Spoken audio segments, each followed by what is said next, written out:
April 25th, 10:06, County Cannabis Working Group meeting. If anybody has any public comment they'd like to start out with, feel free. Otherwise, we'll just get into something. We don't have very many people here today, so.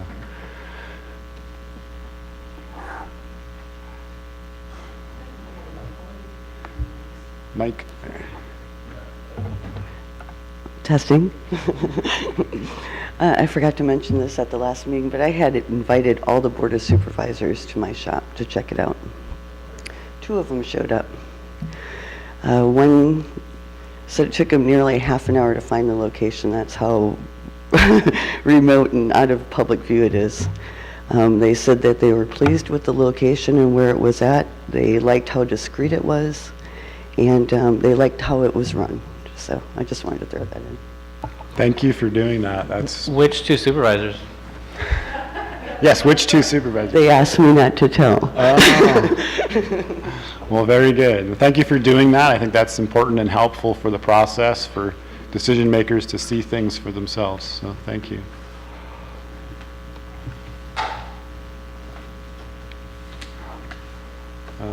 All right. I guess that's it. Today we're just focusing on the retail ordinance and continue reviewing the maps. So I have maps on my computer. Is it our way to put them up on the big screen? Does anyone else want to control the AV? No? Sure. I don't know. Sure. I'll try. I'll do it. You can do it. I don't know how to do it, but I'd be happy to learn. You don't want to hog all the fun. I see.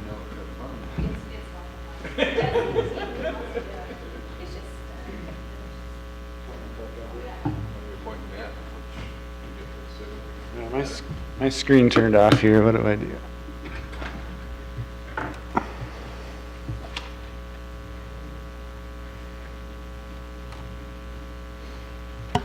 So let me start by saying I did look into the issue of having smaller setbacks than the state, and we can do them all the way down to 0 comfortably. So if you want to do a corridor or something where there's no setbacks, it's on the table. Got it. Okay, good to know. All right. No setbacks, that would be schools and all that too. Yeah, if we wanted to put it right next to a school, we could. We could do that. Just means it wouldn't be violating state law, is all. Yeah, we're not going to do that. But we were wondering if it was even allowed. Yeah. So, yeah. Well, and especially if you're doing corporate. Okay. Yeah, so I guess what I'm hoping to achieve today is to kind of lock down what the buffers are going to be, and then if they're going to be the same for schools and parks and whatnot, which it sounded like maybe that had already been decided at the last meeting. It seemed like people were pretty comfortable with, I don't remember if it was 2,000 feet or what, but the other issue is, are we going to have buffers between retail shops? And then how much do you want to reduce those for corridors? If we can nail that down today, I think that we can start putting an ordinance together. There will be a lot of details. Like there's a lot of zoning and land use things that probably it's more helpful if we draft it the way staff wants and showed it to you rather than doing it the other way around and talking about everything here, because it's just going to take forever and be hard and complicated. Yeah. Yeah. Sounds good. Okay, and then also we need to include delivery service in the discussion. Good point. And then as far as the setbacks we're looking at are coming from a single point, so we're working with 2,000 feet for the schools. And I think there was kind of a consensus that when the polygon maps get created, that would be 1,500 feet from property lines, because that's somewhat similar to 2,000 feet from a center point as we're looking at them on the map. So then when we do I don't know if we're actually going to produce polygon maps, but the actual setbacks, when it comes time to get a permit, will be measured from property lines. So if we have a 2,000-foot setback from the center of the schools, and that's what we're looking at, but then it's actually going to be measured from a property line, that could turn into 2,500 feet pretty quickly or more. So I think the idea was to make the actual setback number 1,500 feet from property lines. And these numbers were just from the centers, since it's too difficult to create the polygon maps all quickly and accurately, I guess. One thing I think is worth bringing up, when we're talking about the coastal zone, we had a conference call with the Coastal Commission and a bunch of coastal counties last week. They're going to be looking for us, probably hoping or requiring us to have in our ordinance, probably no new development at all. So if you're going to do anything in the coastal zone, you're probably going to have to use a building that's already there. Probably not going to be expanding a parking lot or building new roads. So kind of keep that in your mind when you're looking at the maps of the coastal zone. Think about existing buildings. Think about what's there now, because that's probably what's available realistically. Did they say that for cannabis use, or is this going to be for the county forever? They're not going to want any growth? Probably they'd like no growth forever, but what we were talking about was cannabis ordinances that other counties have submitted and what the comments have been and what the requirements are.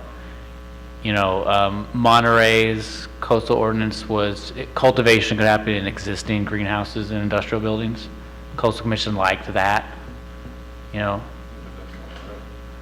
That's the kind of thing that they're looking at. And so no new buildings created for the purposes of a retail outlet or something like that is kind of probably going to be an easier one to get certified.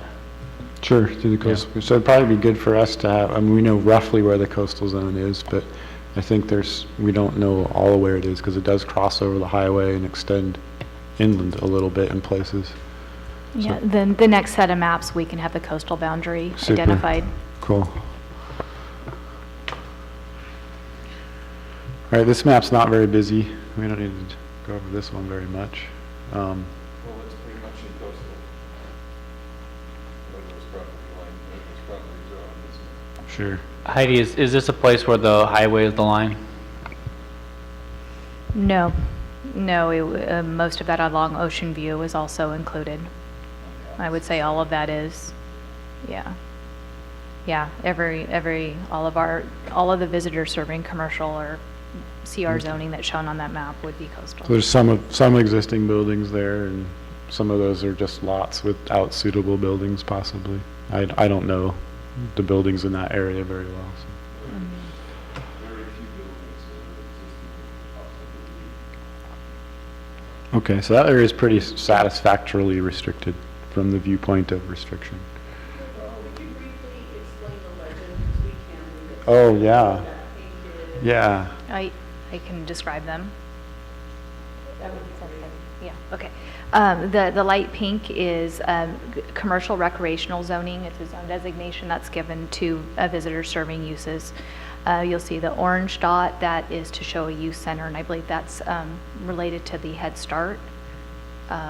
The Tolowa Dene Nation operates at that location. But how about whenever we get to the other maps, we can go over the others? Is that okay? So we can show you examples of. Heidi, is everything on this map We the took the CR churches zoning? off. Excuse, what was that Is called? everything on this map CR zoning?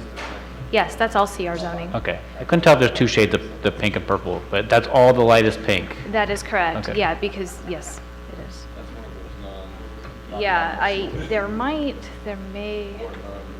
I think there's a parcel that's actually C1, but I don't think we included that, and it's not shown on the map. But I believe that is all visitor serving, which is fairly typical for the 101 corridor in the coastal zone for it to be CR, because the intention is to have, visitor serving type uses for the traveling public. It doesn't look like we need to have any corridor exceptions here or anything. Just fine the way it is. Can go to the next one, yeah? How do I do that? Where do I click to advance? Just scroll. The little wheel? Oh, okay, we had two here with two different circles, I see. And then this is the next one. Oops, all right. So is it the intention to have that 1,500 square feet from the property line for all things, for schools, for parks, for youth centers, is all the same? No, because we have different distances here. We're looking at 2,000 and 1,000. Okay, so, I got it. So the 2,000 would, I think, would be 1,500 as measured from property lines, and then the 1,000 as measured from property lines, I don't know, maybe that would be 800 feet, I don't know. It'd be less because they're Well, probably the smaller. legality of what we're measuring is property line to property line. Correct. Straight lines. And Right, So, but we don't have those figures here. We're looking at centers, so they're, whatever number goes off the property line is gonna be a smaller number. Correct. That's gonna get the same circle roughly.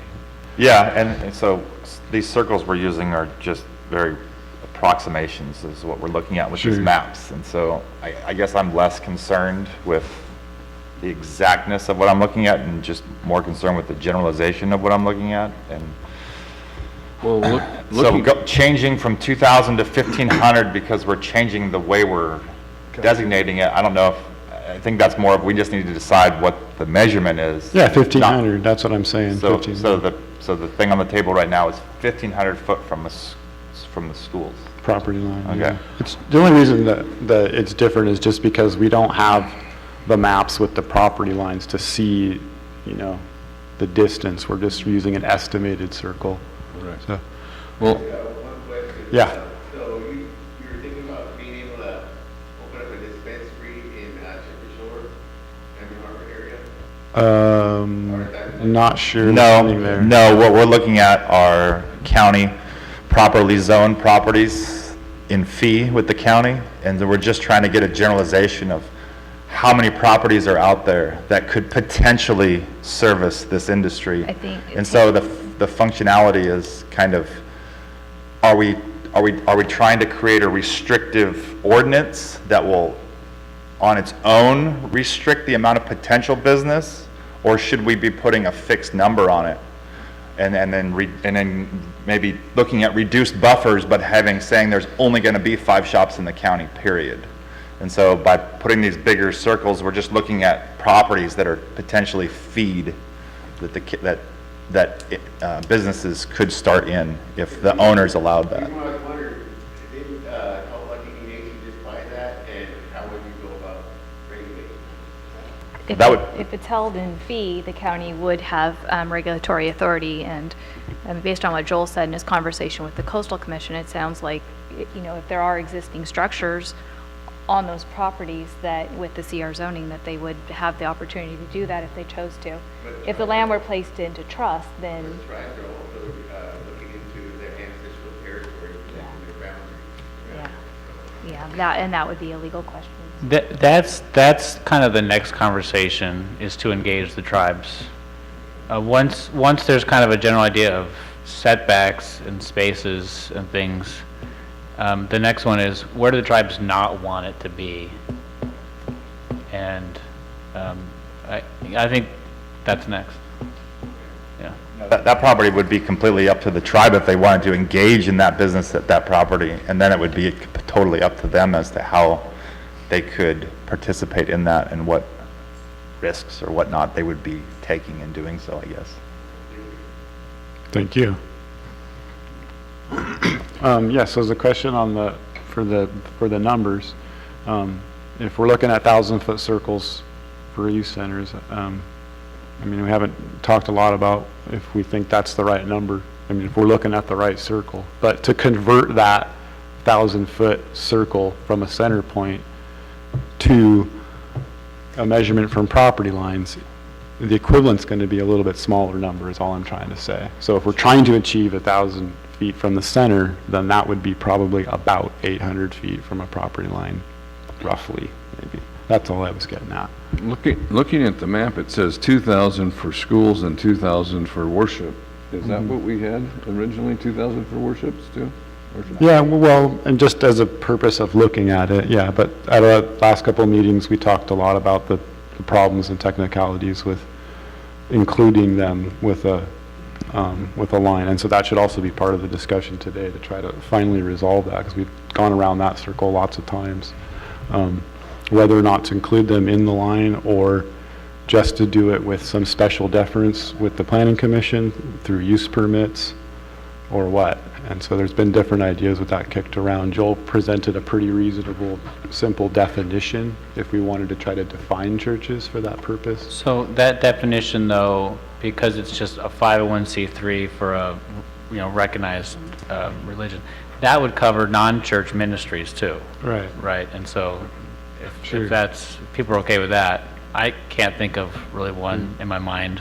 Well, Kurt made the point Daily bread, recently maybe, I don't know. that we need to answer the question is, what is the demographic that we're seeking to protect by buffering churches? And is it necessary? Is it a different demographic than visits a grocery store, say? Yeah, I think So that's what what I would be was the difference? wanting to ask today, if anybody could present the notion of what we are protecting when we physically place church in this physical hardline restriction. I'm trying to understand what we're protecting, because all of the other things that we're focusing on protecting here are youth-based, under 18 children demographic locations. And I'm trying to understand, yes, and churches fit under many of these demographics that we've talked about. What was it? The initial Assembly Bill 729 ventured to include churches in their definitions in the California ordinance of this, and churches were removed from that Assembly Bill, and have yet that I've found to be physically defined in the California law as to exactly what the church is. And so if we would like to include churches, number one, I would like to see the county come up with a physical hardline definition of what that is, because I have yet to find it. And then number two, I'm just trying to understand what we're protecting, because the demographic, like you mentioned, in a church is no different than the demographic, let's say, and pick up as far as age goes, as a supermarket or a restaurant. Yes, children go to church along with adults, but the percentage of people are no different than a normal business. And so I'm just trying to understand what we're protecting. And if anybody has an idea or just a description of what they think that is that we're trying to protect, I'd be more than welcome to listen to it. Well, Yeah. I don't mean to speak for Blake, but I think what he's been getting at is it's a character of the neighborhood Sure. that we're protecting. Right. Whether you think that's valid or important is not something I'm going to Yeah. opine on, but I think I that's think why that's what we- he's going for. That's why we've been having the discussion and taking it into consideration seriously. Public comment here. I would just say that the one thing about churches that is different from a grocery store or a restaurant is that they do have youth and child specific programming in a lot of them, so they have Sure. youth groups or they. Those get to be have considered, development, yeah. or like a vacation Bible school or things like that. Which maybe makes them more like a youth center. They does legally. And that there It is what does. qualifies them under the youth center definition. But so what I'm pointing out is that there are churches that do not have these things and therefore do not fall under those categories. And I have no clue, but I'm just going to broadly say, since we keeps coming up when we look at these maps and it keeps being omitted, there's a new church in Haiuchi. And I Right. don't know if it has any of those things. I couldn't tell you because I've never been in there. But my guess is, it's total guess, I don't think it does. I don't think it has the things that qualify as a youth center, like a youth organization and things like that. And so that would be the church a specific example of It would be that. simpler just to stick with youth centers, and then it probably also goes to the other questions, what happens when one of these sensitive sites moves in after the fact? And it sounded like there wasn't much recourse, and you just wouldn't be able to renew your permit potentially. We could put something, if we wanted a different process or an easier process for the renewal of a permit versus the initial permit. Right, That requirement might not exist for a renewal. right. Because that could be a real problem, of course, for stability of businesses. Yeah, it Or could. just when an installation of a youth center at the new church in Hiuchi, it wasn't intended to keep cannabis businesses away. Nobody necessarily wanted that to happen. So there should be a process by which, if there isn't any objection, that permit can be renewed, even if a youth center comes in after the fact. But I do like the idea of not hardlining all churches because of a lack of definition, but definitely including them, the ones that have the youth centers, and then we'll pick a number for that. Some use permit requirements in some areas will have, like, you have to get the sign off of a certain percentage of your neighbors or something like that. We could do something where you need the sign off of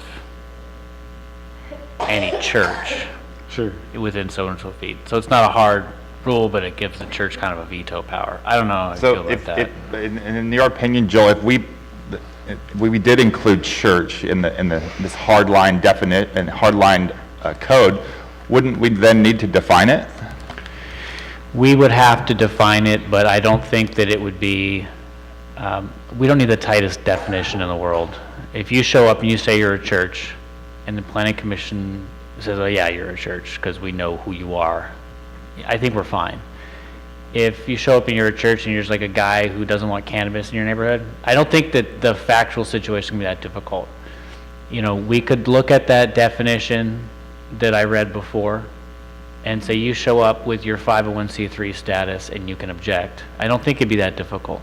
We wouldn't have to define it that tight. Okay, I just have seen things about the First Amendment and Establishment Clause and trying to, that government can't put a hardline definition in encompassing what that is necessarily. Public comment. If you already got if you already have a cannabis dispensary, and then somebody comes along and says, oh, I want a church right here, they're coming to the nuisance. They shouldn't be able to say, well, I want to put a church here. They should. Well, we literally just talked about that. Okay, well, it sounded like there was, that it wasn't clear, because I don't think that a church should be allowed to come in just because. You can't tell a church where to go, if that's what you're saying. No, I'm not telling you that either, but, I mean, they got to take into consideration if one business is established, you shouldn't expect that business to have to move if a church wants to come. I get what you're saying. Yeah, we just discussed having a different requirement for renewable permit. Yeah, so part of that was, we discussed last meeting, was the issue with the state, right? And I think the state is beginning to look at trying to fix that regulation, because What the state says is if the, I think it's 1,000 feet or 600 feet or whatever from a school that exists at the time of the permit. in these youth centers and things like that. Yeah, and I think that if you say the time of the permit is the initial permit, not the renewal of the permit, you I see. close that problem. Right.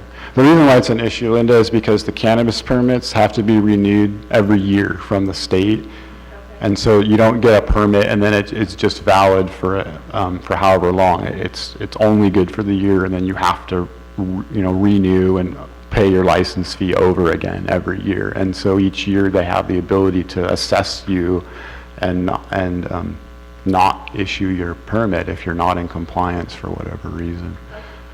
So that was one of the things I was a little bit concerned about with what we were setting up here.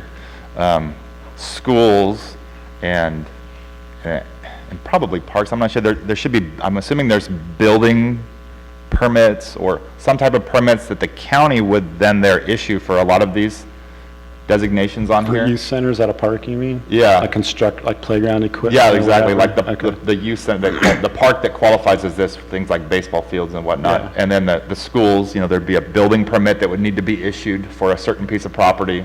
Sure. And it would be maybe at the county's discretion to say, oh no, you've chosen a location that's too close to an existing business, and that's gonna be a conflict.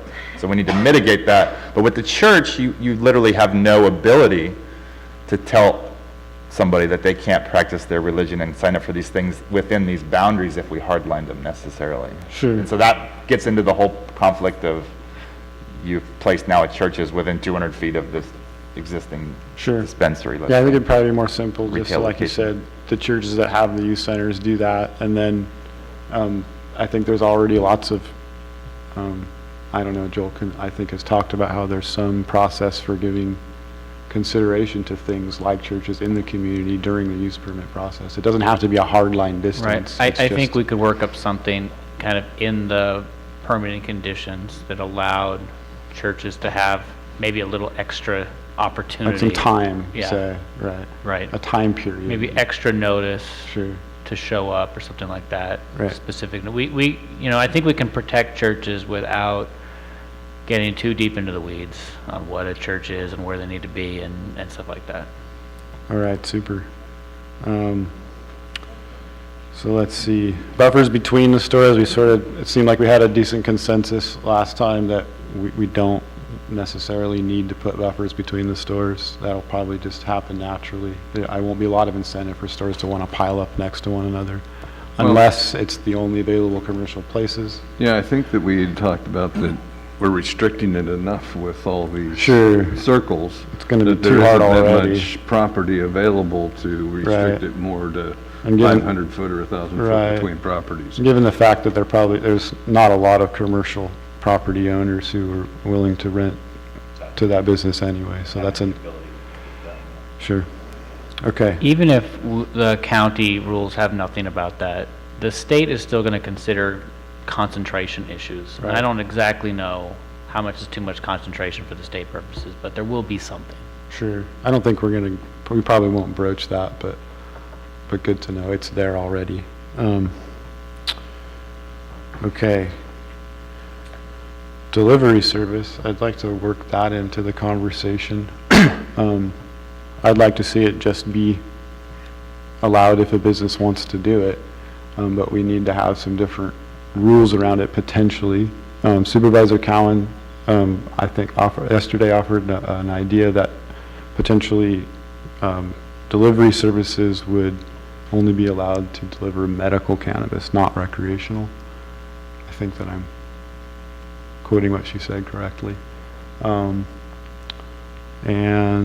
if the board decided as a matter of policy to put a cap on the total number of outlets, that a delivery-only service would not fall under that cap. So if you had a cap of, say, 4 stores, and somebody wanted to come and compete with one of those 4 stores with a delivery service, they'd be able to do so and not be limited by the cap. I had a question, Joel, on delivery service, since we're speaking about that. If a delivery service is licensed and operates within the city, then are they totally, then, is it okay for them to be delivering throughout the county? Yes. Okay. And same with if they're licensed in Humboldt County or something, they can drive up here. So technically then, you think any delivery service in the state of California could essentially attempt to deliver anywhere in the state of California? Yeah, that's what the Okay. law basically says. We Okay. can't restrict or regulate anybody's access to public roads. If they want to use them to deliver, they can. Other than they just can't cross state boundaries Right. if they're carrying this product. And so that rolls back to there seems to be absolutely no reason to restrict the number of delivery services, because, I mean, technically, there are thousands of delivery services that could be delivering in Del Norte County, and we have no control over that. Already. Because they could come from anywhere. They just have a restriction on how much product dollar values they can carry in their vehicles and whatnot. I mean, you could restrict the number just arbitrarily, but it wouldn't necessarily be a reason, I think, is what you're saying, yeah. There's not really a lot. So the tax dollars will go to wherever they're located, not where they're delivering. So it would, Is that how it works? Oh, because it's excise, not sales tax, yeah, correct, it's not okay. going to be at the point of sale. So if we're thinking that the county is going to have delivery, it would behoove the county to allow it to be located in the unincorporated area of the county so we can recover that tax money. So if somebody from Humboldt brought their van up here and serviced all the stores, we wouldn't get the tax? If they were delivering to people, we wouldn't get the tax. It's different than the stores, it's not like, that's wholesale distribution, when a store gets product at wholesale. Delivery is just me driving to your house and dropping off. And is that a specifically product. because it's an excise tax and not a sales tax? Like Yeah. a pizza, Yeah, like it ordering is. a pizza. You don't want to see delivery at all? Oh, let's talk about that then.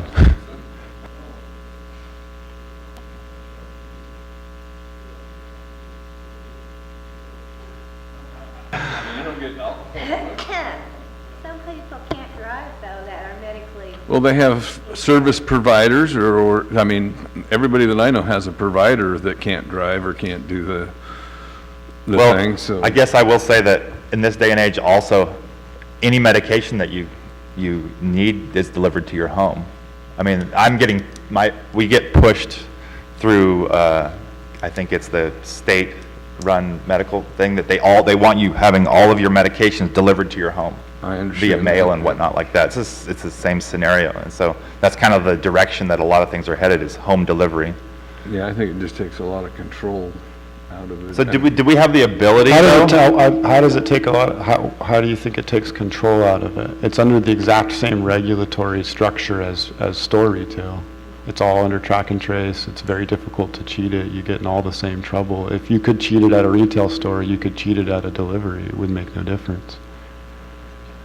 I would say the one risk is that, in a store. Mike? In a store, we're mandated to have a lot of security, as a delivery driver, unless you're hiring a security guard to go along with your delivery person, they're left unsecured. Again, I would have a conflict of interest. I'm trying not to say, let's put a cap on Well, there are some deliveries, but- security measures involved with that. There are requirements to have locked containers, and I can't remember all of the specifics in the vehicle There's necessarily. only a small amount you're allowed to deliver at once. You But can't have a whole question bunch I at was once. having then, based upon that, Bobby, is are we able then as a county to restrict outside delivery services? No. So see, we have no ability to restrict 100% delivery services in this county because we can't tell businesses, say in Humboldt County, you cannot deliver. Or from the city is interested in including delivery service, and their reasoning was because there's lots of people who don't want to be stigmatized. You can be unfairly discriminated against for using cannabis. And so Walking into a shop, yeah. for people knowing that you use cannabis, you can be unfairly discriminated against. And so people don't want necessarily to be seen. There's a big demographic of people in different age groups who aren't interested in walking into a store. Well, I can see that in recreational use too. Sure, yeah. And I think that was one of the reasons why Supervisor Cowan suggested limiting delivery services to medical card holders only. I would have to agree with that. I don't have a problem with that either. I think that's fine, to limit it to medical only. I would agree with that. But technically, I mean, we can limit that for our businesses that we employ, but we can't limit that for Right. businesses that service Correct. our residents. Correct. Right, okay. So we could arbitrarily choose that for our local business. So is there delivery service right now that can come in from Humboldt or Yes. wherever and deliver to a recreational user? Right now, yeah, I could have it delivered right now to the parking lot too. Well, no, I mean, they wouldn't come. It's a little far right now. I don't think there's anybody driving up here yet, but I would think as far as Before long, Humboldt it will goes, the distance, I think, what is it, $1,500 in product or something you can carry? So those stipulations Sure. would hinder like a community like Humboldt from delivering to us because they want to be able to carry enough product to make it worth their day up here, but, Crescent City store. Crescent though, City. wouldn't Unless they do- put a delivery fee on it that was, Sure. would compensate them for that, and some of them obviously willing then to pay that. Or if the city was just in line with the county and then also included that restriction on their delivery services, saying only deliveries for medical cannabis, they could do that too. And so then the county and city could be in line with that restriction. And then that would stop people from Well, you- being recreational? No. As the delivery service. That would solely stop the local businesses from being able to do that. It would not be able to stop, according to what Joel's saying, it would not be able to stop any other business operating in the state of California which chose to deliver here. But it would be limited because of the distance here. It would be a limited number of services that would be willing to drive a small amount of products here, but it would probably do it. You'd probably like work out a schedule where you come once a week and you deliver you take orders and fill it, so out of town delivery service, we can't do anything about that, but I don't think that means that we need to include it necessarily. Could you do just a total ban on delivery and then those out-of-town people couldn't? come No, to you it? can't ban can't? out of town delivery. It's not legal. It's not legal, huh? Basically, we can regulate whether a business operating here can do it, but we can't stop people from using our roads to go to people's houses. That's what we can't do. I had a question about the whole medical breakdown of it, and maybe Robert, you can help me on that. If we're talking about medical patients now, we're talking about needing to provide a California certified medical card, right? If we're qualifying under all of these ordinances that we're writing? No, it's just for tax exemption, for the sales tax exemption, I think. Yeah, really, it's under 215, you just need a doctor's note, really a doctor's recommendation. Legally, if a doctor says, you know, smoke a joint, you know, you just had a recommendation. It can to be use verbal cannabis. legally.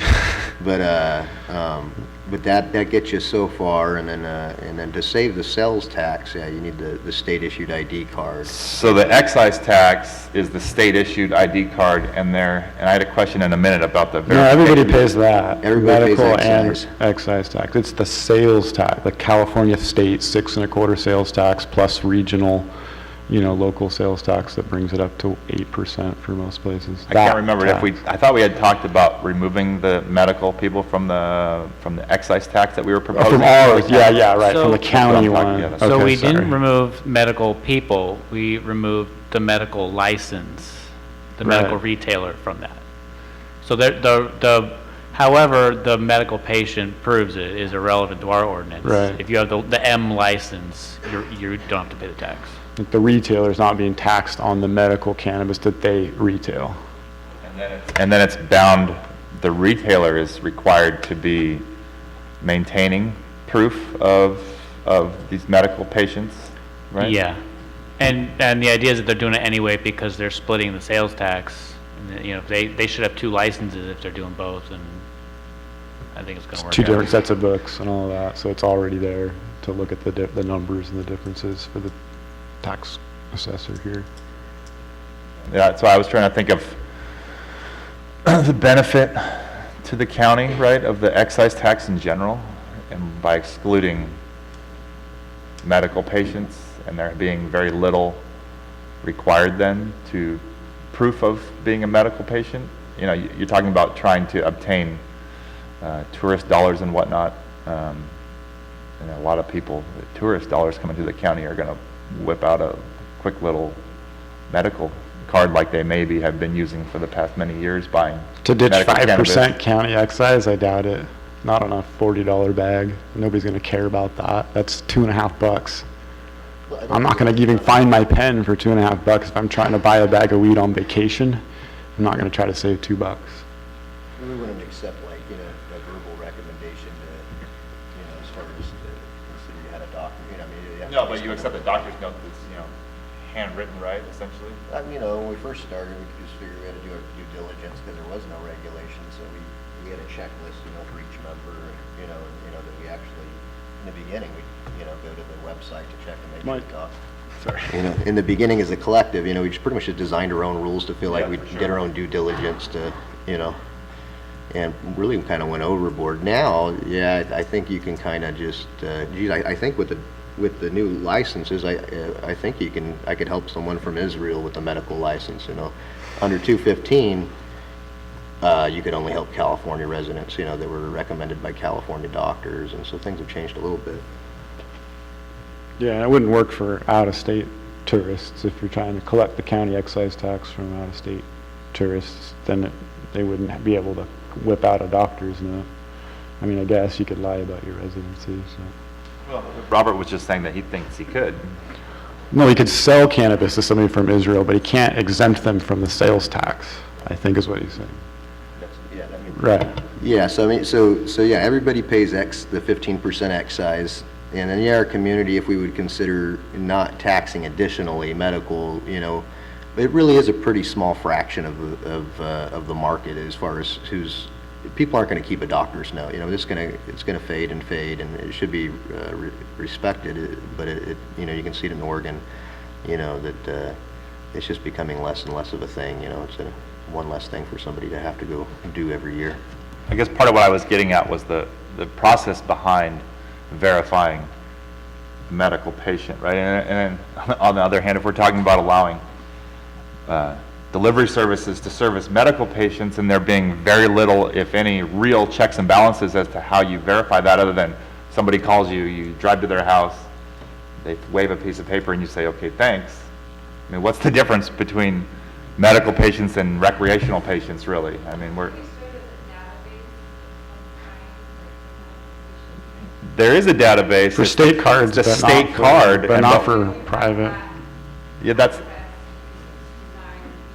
what I was getting at, but what we're saying right now is that no one's really saying that the state card is necessary to maintain that. I think that could be medical part of the county thing. ordinance too. If you want to say you're having delivery service only for medical patients, couldn't we say it's only for state-issued cardholders? I mean, you could do that too.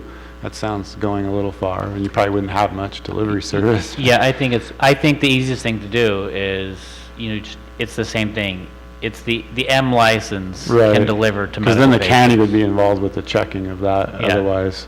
Okay, I see Yeah, what you're it's not, saying. it's not, I don't really, Sure. I That's mean, the person that they're delivering to has the M license. the No, retailer has the M license, the person has a doctor's note.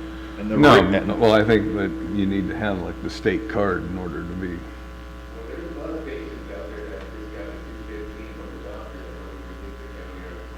sure, and it's not required by the state, so it's perfectly legal. So it'd be an extension, it'd be a county law that isn't a state law. It would be Yeah, sort of. that's just kind of what I was getting at, that there's very little checks and balances as to Mm-hmm. verifying who's a medical patient and who isn't today. Mm-hmm. I'm not sure how that's formulating itself into the future exactly, but, we're not going by the state database. So what are you saying, Kurt? I'm just trying to figure out why we would limit to medical patients when there's so little exactly checks and balances as to who the medical patient is, and not just have it open for recreational delivery as well. Right. It's just a social thing. It's a social thing.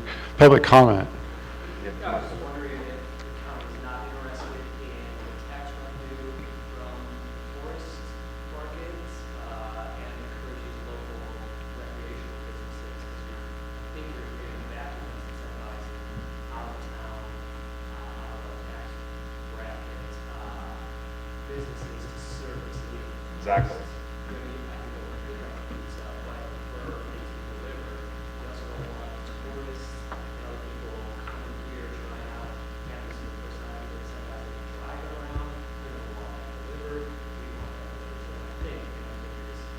Sure, sure.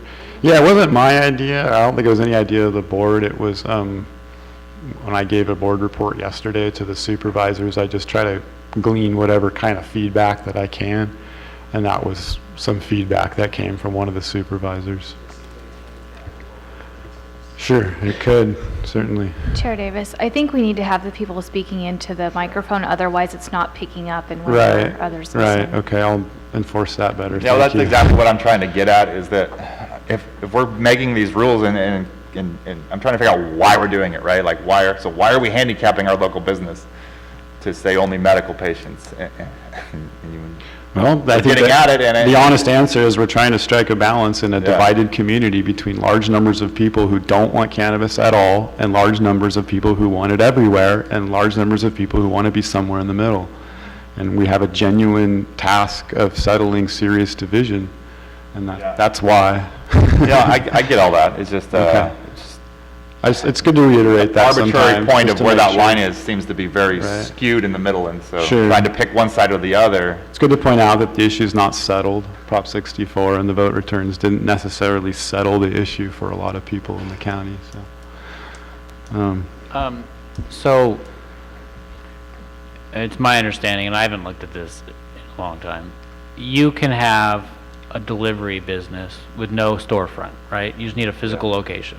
Right, yeah, have to a permitted facility that, And so not access to the public. Is that going to be subject to these same buffers that a retail that actually has customers coming in is going to be subject to?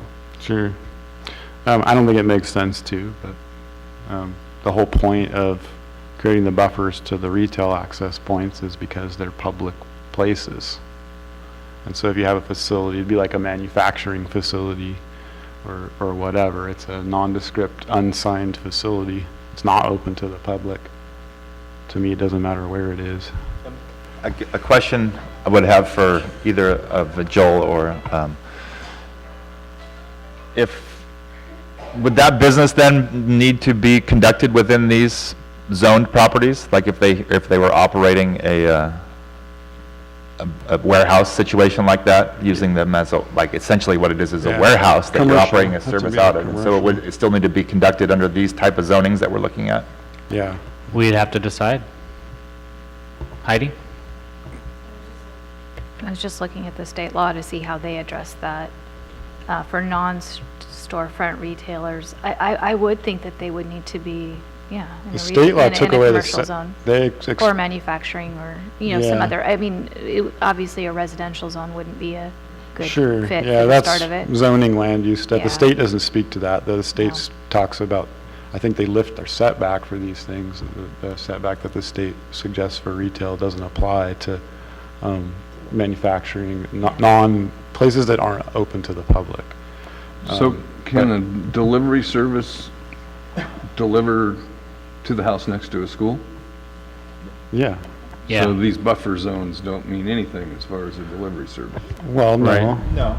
Well, as far as as far as where you can deliver, they Right. don't mean anything, but.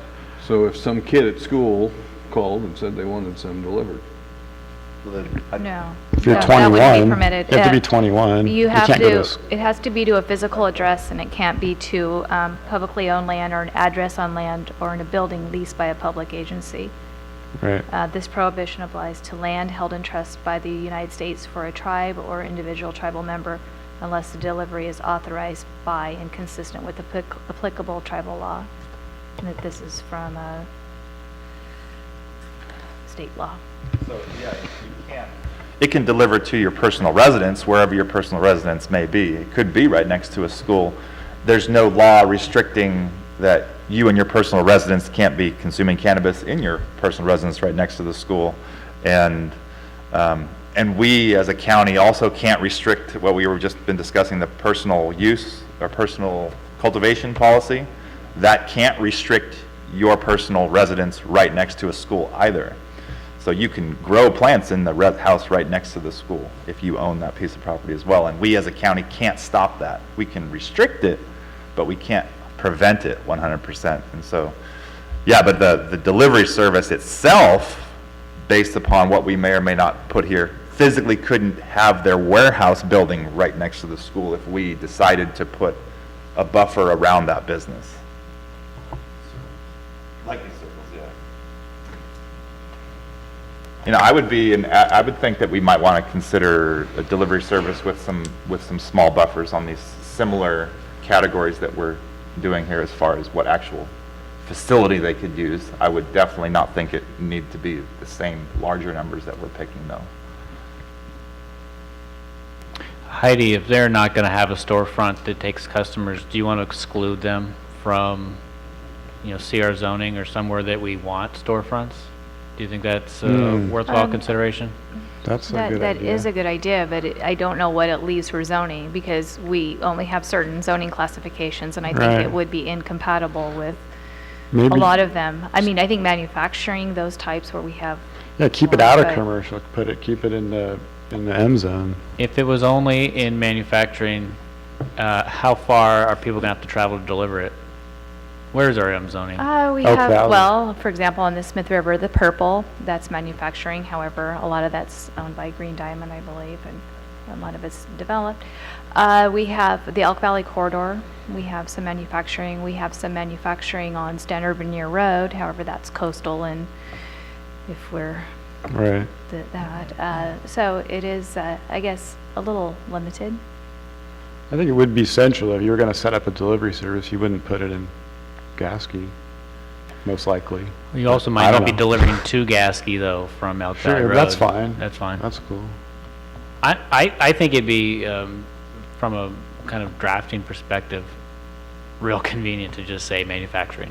That way, that doesn't tie up places that Yeah. can be used for storefronts, which is really important for the So, commercial value of the city. Are we assuming that people who have a storefront wouldn't also have a delivery service? Well, that's allowed also, that, under the I mean, state I law, would see that it would be allowed also. I mean, that would seem the best Sure. fit, that they hold both licenses and Sure, but I think that the point of allowing delivery service is to allow competition with a storefront when you don't have the capital or the space to operate a storefront. That's my perspective from wanting to make sure that the county has a delivery service, just for fairness and competition. It's a big deal opening up a storefront when there's limited space. Costs a lot of money. And with the new rules and compliances, Robert knows, it's hugely expensive. And So if we only allow delivery that doesn't have a storefront in manufacturing, well, not only, I meant both. well, if it has, retail with customers and whatnot, Right. allow it in commercial. Sure. But what I was thinking was, if it doesn't, Right. not allowed in commercial, so you're not occupying space. Right. But would you want to do the flip side of that, where if you do have walk-in customers, you're not allowed in manufacturing? Not allowed manufacturing? Yeah. What do you mean manufacturing? Not allowing retail in a manufacturing zone. No, I don't think so. I don't see that being a point, because there's too many limited spaces already. I could see a manufacturing zone being maybe one of the only affordable or viable places to open a storefront. So I think Xing that out is, because that's probably some of the best places. Yeah, I was the gonna least say impact. That's, Yeah.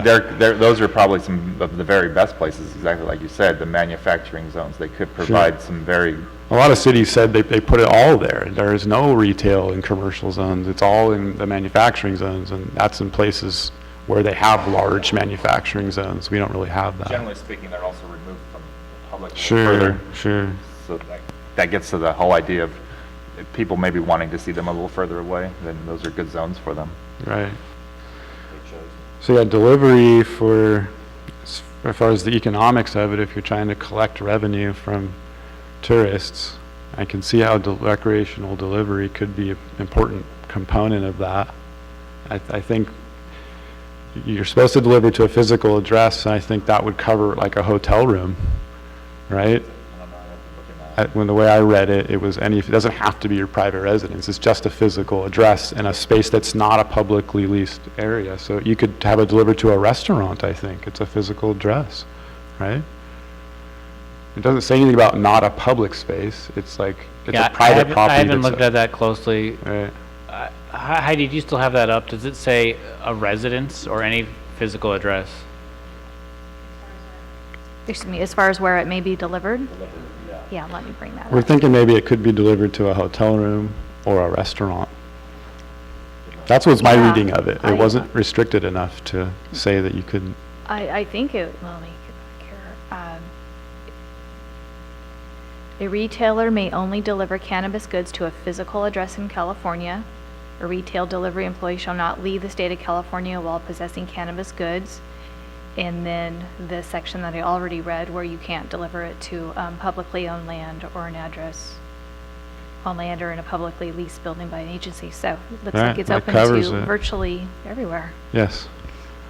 So that's good for tourists, who want that, So I don't know what that number is. I don't know if that's a significant thing that we're talking about or not. It's hard to say.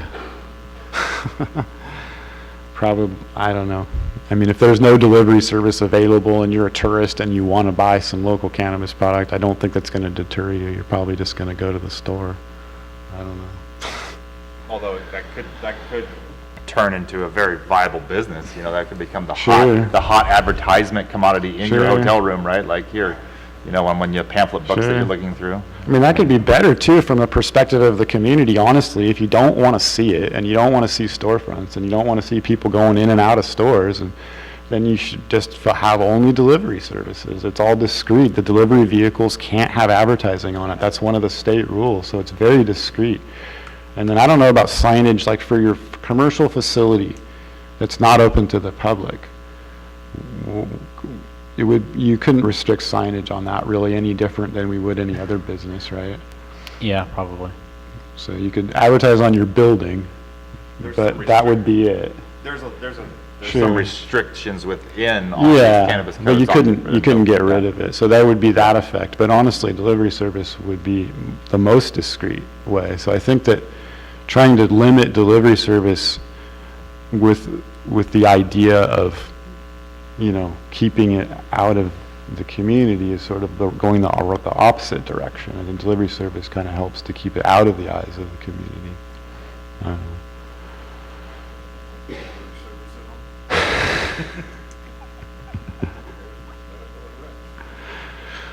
Well, help us understand. Mike. I just said I don't like delivery service at all, recreation or medical, because it makes it too easy for it to be going around. And I know you say that tracks and traces, but it doesn't seem like it when we're talking medical, if you have somebody tell you that a doctor told me that I need it. Because I can make that statement any day. Shouldn't it be easy to go, to move around, though? I mean, I'm not understanding why we would want to make it difficult. I don't see that as our purpose here. I would think it was the doctor's note. You know, I mean, if there's some huge fines in the industry, so there's a little incentive to try and be compliant. Of course, there's going to be a lot that won't, I'm sure, but the doctor's note, you know, I haven't looked at really that. I'm not really sure what the, you know, it's going to have to be, if you're wanting to keep your license, you're going to have to be relatively certain that, you know, this is a valid recommendation from a licensed physician to use cannabis. It's like alcohol. People don't willingly serve alcohol to people who are underage because it's not worth it. It's not worth the $10 to lose your license. So most bars and places that sell alcohol are pretty careful. Yeah, but they don't have delivery service either for alcohol. Yeah, but that doesn't have any. It doesn't, yeah, but it's about restriction. You're talking about delivery service saying there isn't a way to determine whether or not the person is a valid medical card holder. And I think that Robert's making, it's the point that it's not worth it for a delivery service to put themselves at risk. So the delivery service has a copier in their car and they make some kind of a copy of a note, or they make a copy? No, they look at your card, when you have a doctor's recommendation, you're generally issued a laminated card of some kind, and it has a database that you can check through the doctor. It's somewhat legitimate, and the delivery driver would be looking at that the same way that a bartender would look at your ID, determine whether or not it's a fake ID, ask you the appropriate questions, the same process. It wouldn't be any different. But again, the idea of trying to make it more difficult, I mean, you could have all kinds of underground black market delivery services. I can go to a dispensary and buy a whole bunch of cannabis and go deliver it to my friends. And all I'm risking is like a small infraction, unless some prosecutor wants to make the case that I'm like, you know, doing some more illegal distribution. But that's super easy to do. So I don't think that you will accomplish the goal of trying to make it more difficult to access. I don't think making it more difficult to access sometimes is worse for the community and worse for kids, I would think. I think the whole point of the regulation is to put the access in transparency so that it can be more readily regulated. I don't think the delivery service breaches the transparency because all the transactions are still recorded just the same. I get the idea, though. I get the notion of like making a phone call, making it easier. Like you may not make that transaction if you had to actually go to the store. Is that kind of what you're saying? Like, yeah, that and plus, I guess the transparency when it gets to the deal is different than having a storefront. Most people with a storefront, I think, are checked in like a liquor license and a medical license to sell marijuana. I don't know, because I haven't seen the delivery services on how restrictive it's going to be.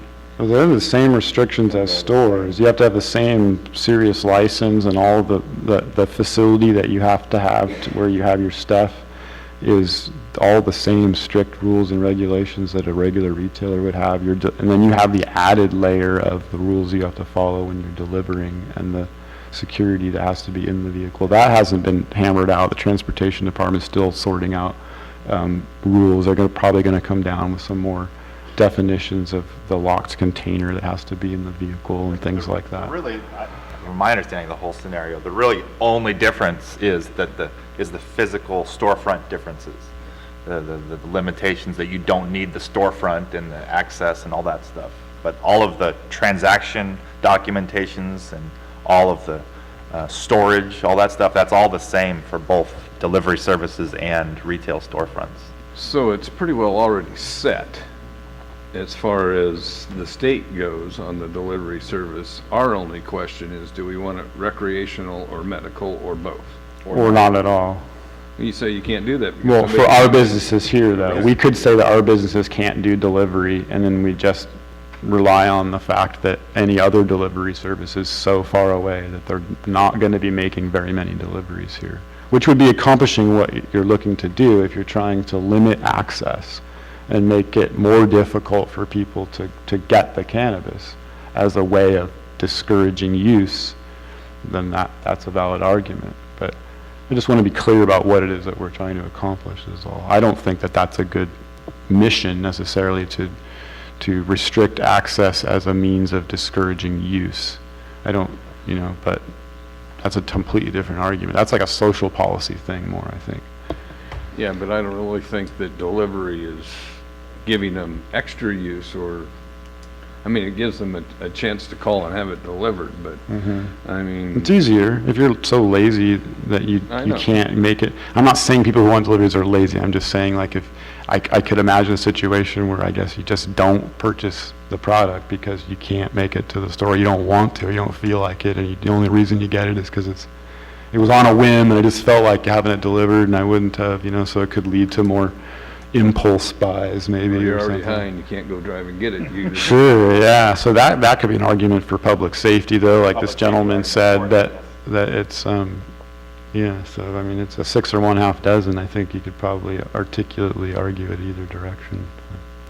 I would think that the biggest public safety risk with delivery is just to the employee, so in the store, I think you're giving them an added layer of security, with surveillance and whatnot, and that'd be my biggest fear as an operator, is just sending someone out for 12, 14 bucks an hour or whatever that might be followed, from the location to the home and that kind of thing, but. Right, robbery of the delivery driver. Right. Driver carries less than $20 in cash, right? No.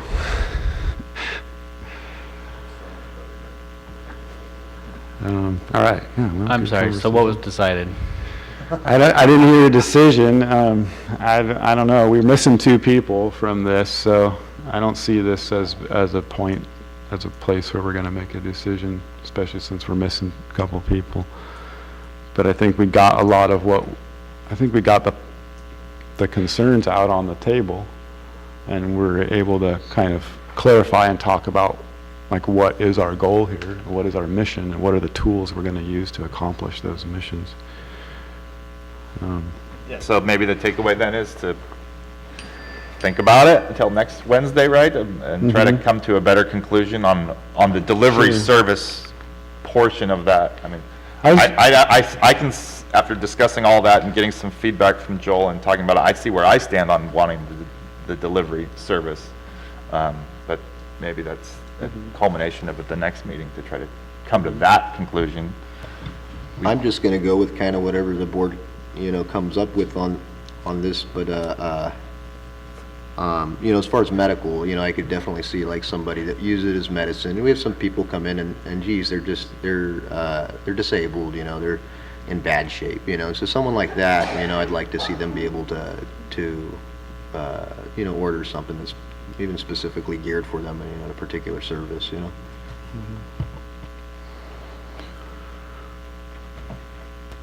Relating to the delivery service, is it I mean, you don't know yet because there isn't one, but it's a charge per dollar or a charge per ounce or pound or whatever? I mean, that's up to the individual. Yeah, you can sell it delivery however service. you want, but you have a price for the unit, whatever, and then you'll probably have a delivery fee. So delivery could, I don't know, a delivery-only service may have the opportunity to offer the product at a lower price than a storefront outlet. So even though there's cost associated with delivery, they may be able to compete.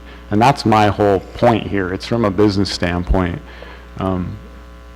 I kind of view my position here in this not so much as setting social policy, because that's like kind of what the board does, and then community development is focused on land use, and we're kind of stuck in the middle. But I don't want to lean too far over to policy. I'd like to just leave that to the board. They're the politicians who are supposed to be in touch with the constituents and able to make good policy decisions. I'm coming at it from a business standpoint, and from a healthy competition standpoint and fairness. That's sort of what I'm thinking of, and monopolies serve no one except monopoly holders. And that's kind of what I don't want to see Robert be the only outlet, or Patty be the only outlet for cannabis in this community. There needs to be fair competition. I know people personally who would love to open a delivery service. They do not have the money to open, maintain, and operate a retail outlet, but it could be within their reach to operate a delivery service. I think that's absolutely essential to include members of this county who have been diligently involved in the cannabis. I don't want to call it a business because it hasn't been a business, but they've been involved in cannabis and being legal to whatever extent they can. And they're residents of the county long time, and they want to start legal businesses here. And I think a big part of what my job here is to make sure that the priority is for those people, is for locals here who are have been established here, put in a lot of hard work to make this, to come where to be where we are now, and make sure those people have a chance to run and operate a legal business and not get wiped out by big money. And that's, I see happening in so many places, and it's really sad. So anyway, that's my philosophy on the delivery service.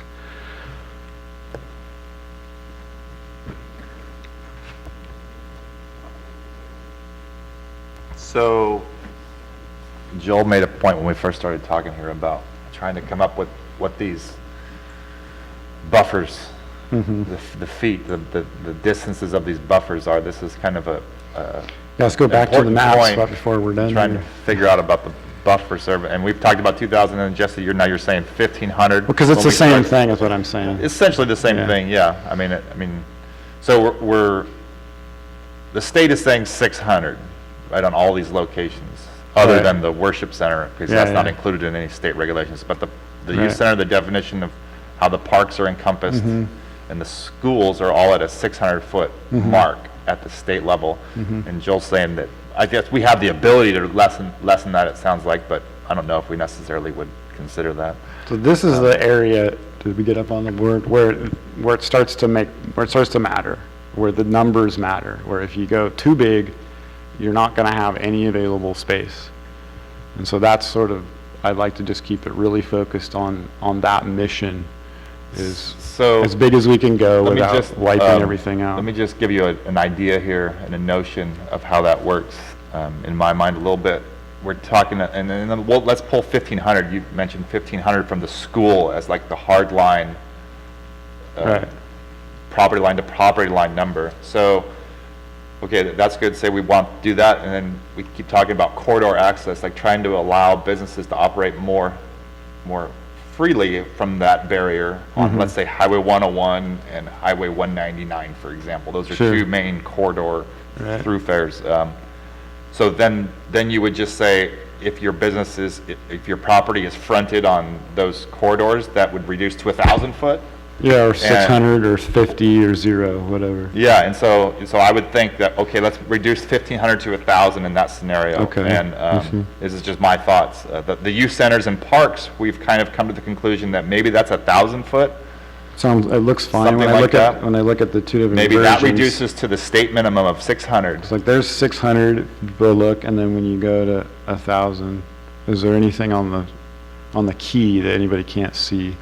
I can't see any of the properties because there's too many lines. Right. That was the mission, is to blob out all the properties with the circles. But anyway, from 600 to 1,000, I'm not seeing a big issue. We can fix any problems with corridors with that. So I think just 1,000 for youth centers and parks, if we can, do you want to just call that from the property line, or do you want to adjust it to something different so that our map is more accurate? You know what I'm saying? Like 800 feet property lines would be similar to what we're looking at here with a 1,000-foot circle. Does that make sense? Yeah, I get where you're coming at on that, trying to cater what we're looking at on these maps more to the reality of what's going to eventually happen when the real lines are actually there. Yeah. It's just a minor. I'm not really too much one way or the other. I could live with it being 2,000 foot hard lined and reducing in the corridors, or I would be kosher with it being 1,500 foot. I think that'd be too much, 'cause I think we'd end up with too many corridors. We're gonna end up with tons of different corridors to consider if we go 2,000 feet from, if we went 2,000 feet from youth centers, you're gonna block out. I was saying schools, that was. Oh, schools, yeah. I was thinking, so Sure. schools 2,000 foot, I think the other places at 1,000. Sure. You know, those two arbitrary numbers, and then Okay. reducing them down, like I was saying, say to 600 on the other ones and then closer to 1,000. For Okay. the school on corridors, that would be my just initial thought of how that could be Right. taken on. I get it. And still maintain the thought of what we're doing. I don't think we want to reduce it to zero, no matter where you're located, whether it be on the corridor or whatever. So I'm Okay. not really going on down that route. And then of course, we still need to figure out what we're doing with churches' worship locations on these maps, and how we're defining them, and what then that number should be. I think we're pretty satisfied. I think we beat that one to death. Yeah. I don't think that we need a number for the churches, and we're just gonna increase our notification and time for them to respond. As far as numbers, that's kind of the direction we're going. It's not gonna be a specific number that they can come and have, all the time, extra time that they need to. I like that notion Input. because of I guess I want to call it safety. I'm trying to think of what I would really call it, but the protection that gives the county. Because there's the real big notion of the law in churches, and if that leaves the county the wiggle room, let's say, to not be Sure. And then restricted. For schools, I think 1,500 from the property lines is reasonable. I think 2,000 is starting to get a little far, even if we have corridors. So if we can all just agree on 1,500 from property lines on schools, and we don't have to talk about it ever again. Public comment. Come to the mic. Busted this time. I mean that when a cannabis operation gets set up, there's now 1,000-foot line that no youth program, no school could be set up there. That's what we talked about earlier, is where if in the situation where the cannabis is first and one of these things comes in after, then how would that go down? Then it wouldn't apply. Yeah, they could come in after. I mean, it's Right. their decision. It'd just be allowed to come in after. And then the last meeting, we kind of discussed then that becomes a problem at the state level. The county could possibly, we were talking about how the county could possibly do something, but it all rolls back to the state. And I think the state has been talking about how they fix that.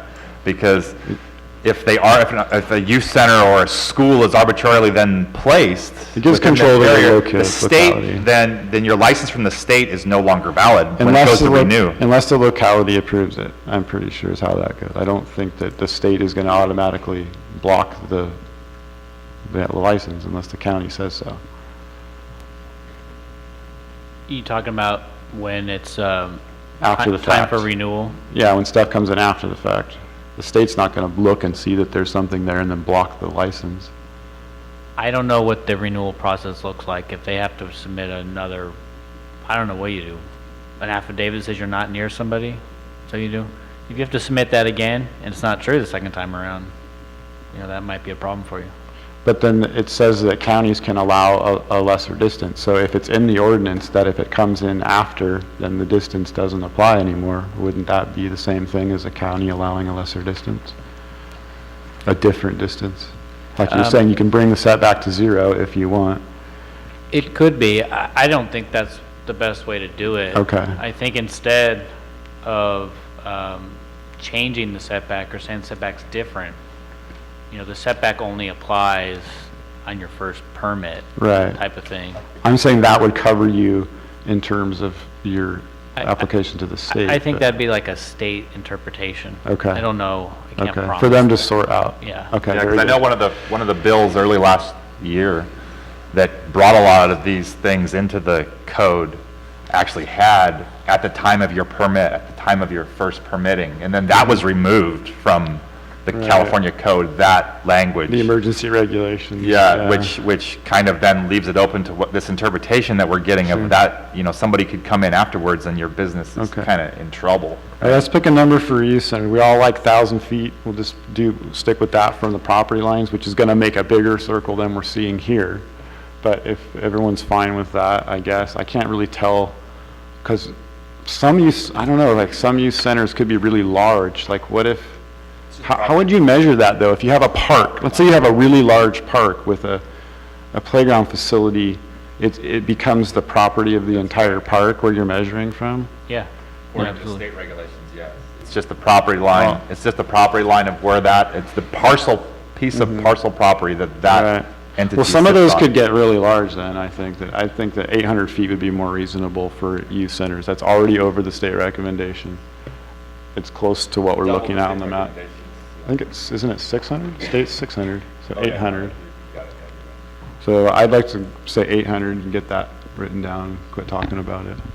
That Any was, public comment on that? that was for youth Youth and centers. parks? Parks and youth centers, well, parks, Parks which fit the qualifications Yeah. of this bill, because it's not just Okay. any old park, there's a. parks with the playground stuff, yeah. Any public comment on that? I know you guys don't want to hear this. No, we love it. Yeah, I know you do, Mr. Davis. A quarter a mile, or 1,320 feet from any church, park, licensed daycare, or school. That is something that everyone can live with. And I don't know how that adds up on this map thing up here, but there's a lot of people that are against cannabis. And you guys, I understand you want to bring enterprise, and business here, but we got to work with the people that don't like it. And we don't want our kids to be jeopardized, and that's a real big issue. So, a quarter mile. I want a quarter mile. And I'm sure there's a lot of people that there's been people signing my initiative for that. Just keep it in mind. Thank you.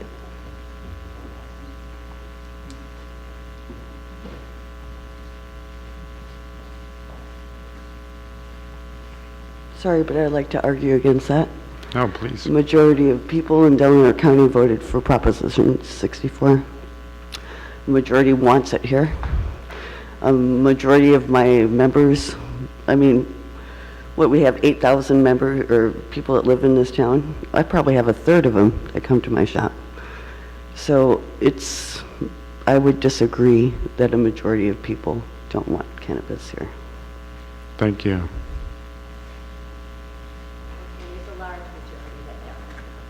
There are a significant number of people who don't want to see it at all, and they don't care what the setback is. They would have it to 20,000 miles.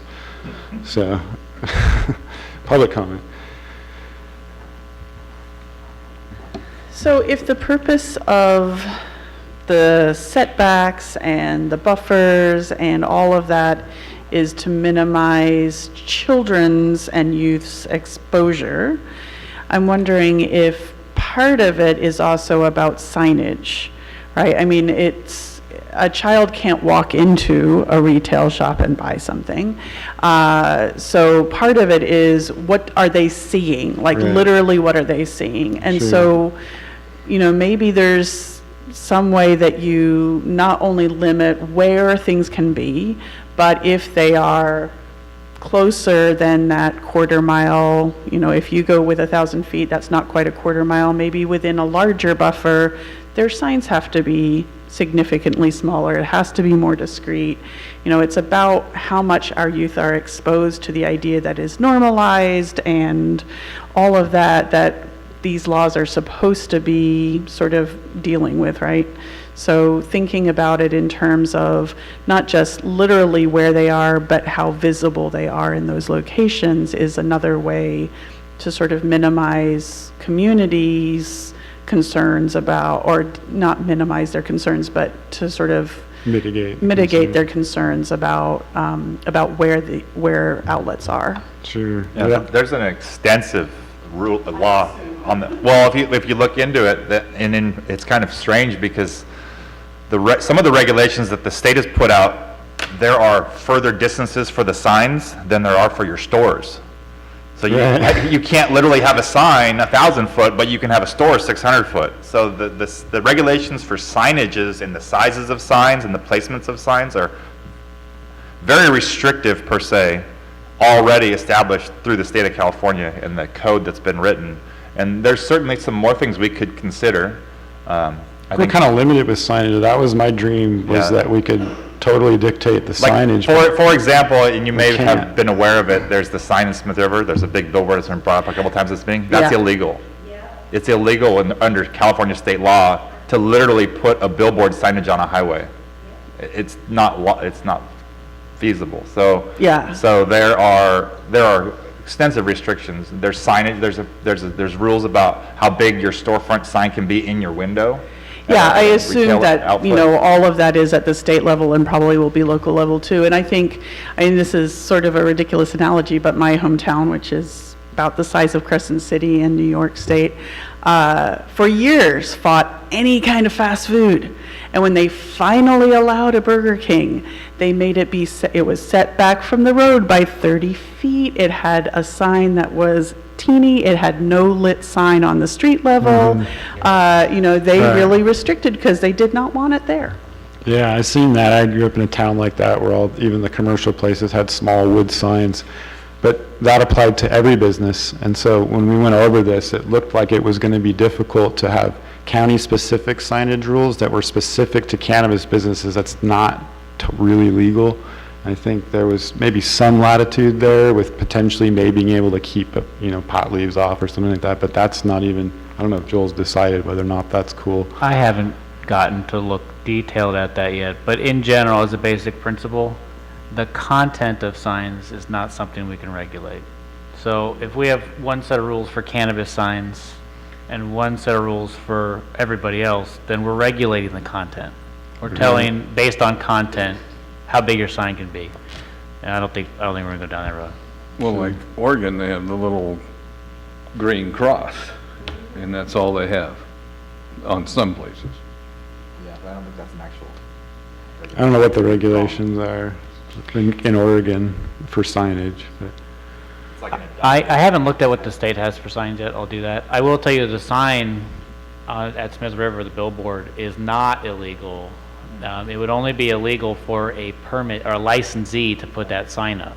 But since they're in Oregon, they're not a California licensee. They're not covered by those laws. There's a business and profession code. Yeah, because if you're that's what I was mentioning. If you're a California licensee, that's totally illegal. Right. And so that's where I was thinking that as a county, I don't know if we can adopt a regulation specifically that's going to limit that. We probably can do something. So, your First Amendment rights when you're a business are lower, but they still exist. And so we need a really good reason to regulate them. And so since cannabis is illegal interstate, I think that's one that the state's pretty confident will be upheld. Mm-hmm. No advertising, on a highway that crosses the state line. Right. That has a reason.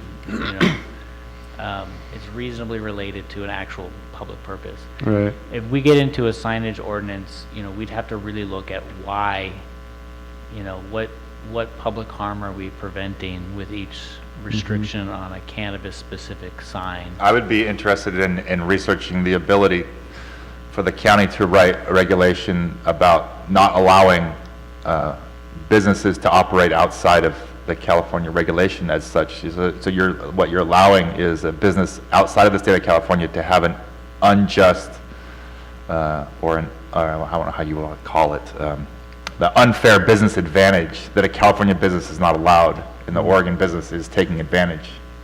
So there's an uneven business model being applied there to those two businesses. What I've heard a lot is people having an issue with off-site signage, you know, they see that in Brookings where you've got a dispensary that's off the highway and somehow they've secured a couple signs on the highway directing you down to them, you know, and that's something I think the city of Crescent City's taken care of. I think that they ban off-site signage. I know that there's, We can do it, famous old case from 1983 that lets you do it, but you got to do it for everybody.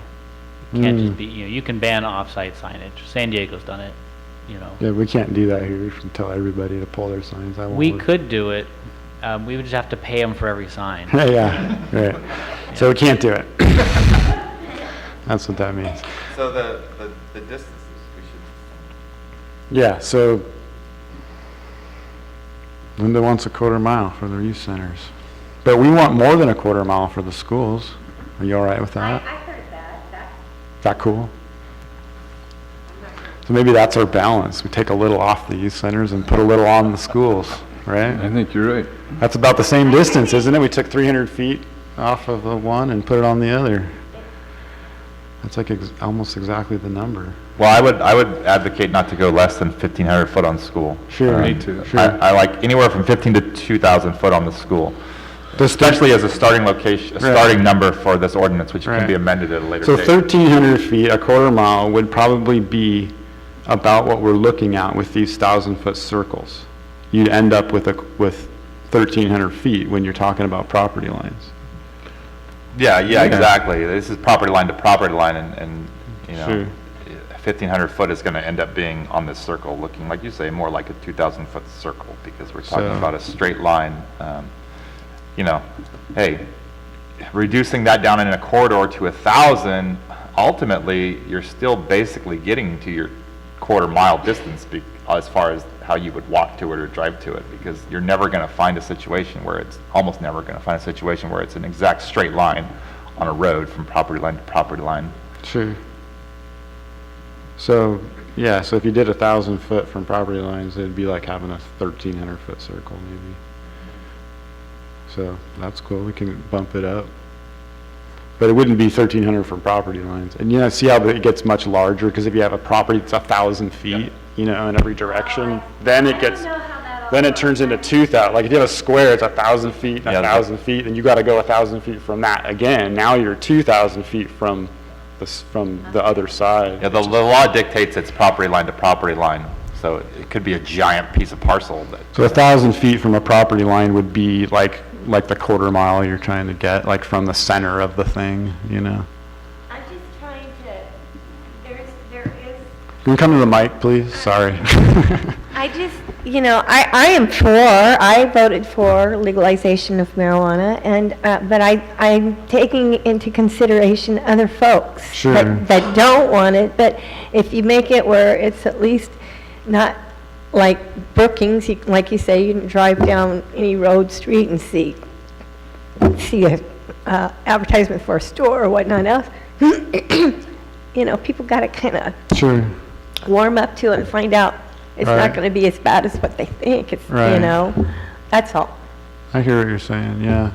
Brookings is still a really, really nice place. I think everyone agrees. It's a beautiful place. But it was, 2 years ago, it was a lot more visible, the stores, than just last week when I drove through.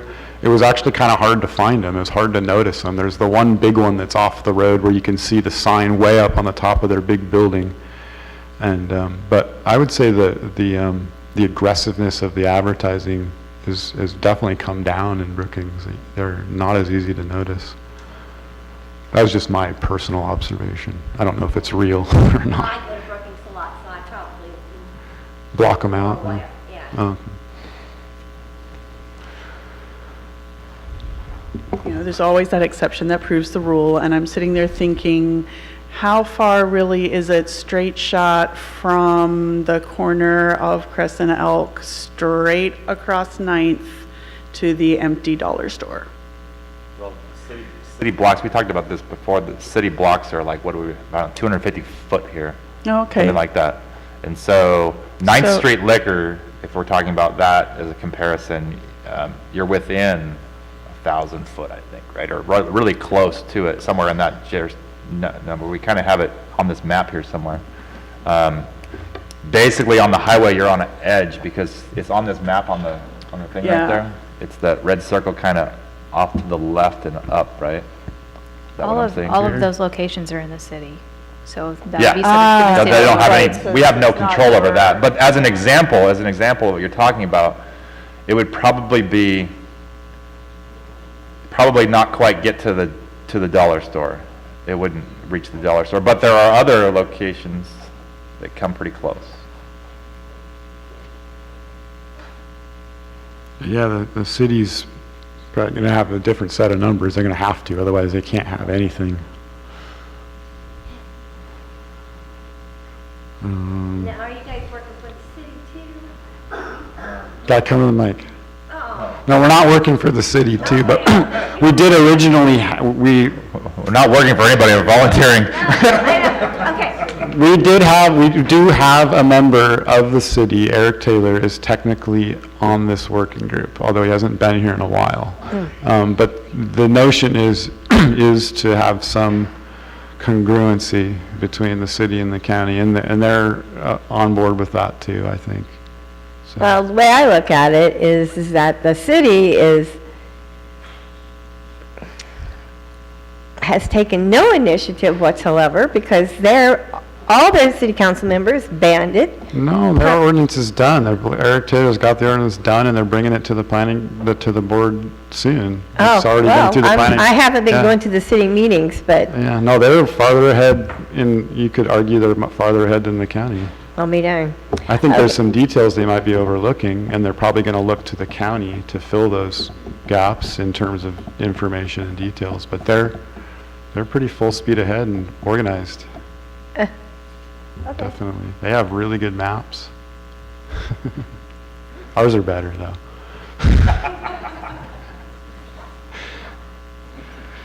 So, numbers wise. Okay, yeah, so I'm down with 1,000 feet, just like we see it here from the property lines, but The youth centers in the park. youth centers. Well, we were gonna try it down, but Linda wants it to be bigger, so we're going 1,000. So, Well, then, I like 800, I'm fine with 800. So, again, what we need to also think about is that this is an ordinance that can continually to be refined after it's Sure. put in place, and so the reduction of these numbers is probably easier in the long run than the increasing of these numbers, Oh, I think it's the other way around. I think it's easier to make them looser. Well, that's what I'm saying. Yeah, so if it's 1,000 foot right now on the ordinance, later on, if you wanted to make it 800, that would be Yeah, easier. sorry, I got you. So it's easier to make the numbers smaller in the long run Right. than to increase them later on. Like to go back, if we put them at 800, and to go back a year from now and say, oh geez, we should have had them at 15. Well, all of a sudden, boom, you make them bigger and you've got it dotted. Blake would probably lobby for 1,000 over 800, right? Okay, so that's one at least on here. I don't have a problem with 800 or Mike. 1,000, so 1,000. What's the rationale between having them different at all? Why is this youth center entitled to less protection than a school? I think my opinion on that, which is just a one person's opinion, is that you are focusing on a much larger congregation of children at a school. It's true. Versus, essentially it being 5 days a week, 8 hours a day. Well, youth center, we're talking about youth, well, that's true, youth churches with, Yeah, I don't know. and so if there are, then, like pretty youth centers balanced. are to some extent part-time places. They're, random with children sometimes and a lot of times with not. There's a lesser number of children. Sure, the entering density of these schools, locations. the activity is much greater. Well, at schools also are tighter supervision of those kids. Parks are oftentimes completely unsupervised congregations of children. What does the supervision have to do with it? Well, if you're talking about the harm to the children, What is the harm to the children? honestly, I don't know.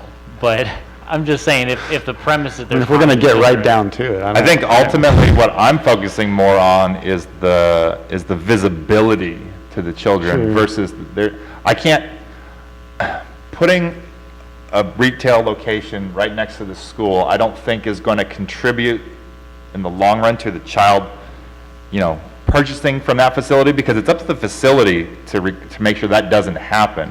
But what it does do is it puts the visual acuity Yeah, to it's the the child in front of visibility, them. And the child starts seeing that. Sure. And so, you know, that's my opinion as to why the distance should be larger from a school, because there's a more volume of children, they're commuting back and forth from that school every day, and they have a greater chance to you know, key in on that facility constantly. Yeah, it's a regular thing, a path that you might drive regularly, but I mean, you can't fix that, but, I mean, it is sort of a strange thing. I mean, it's like we're protecting children from things that we don't protect them in other ways. We don't go out of our way to protect children from witnessing alcohol consumption. We invite children to the parties where we consume alcohol and become intoxicated.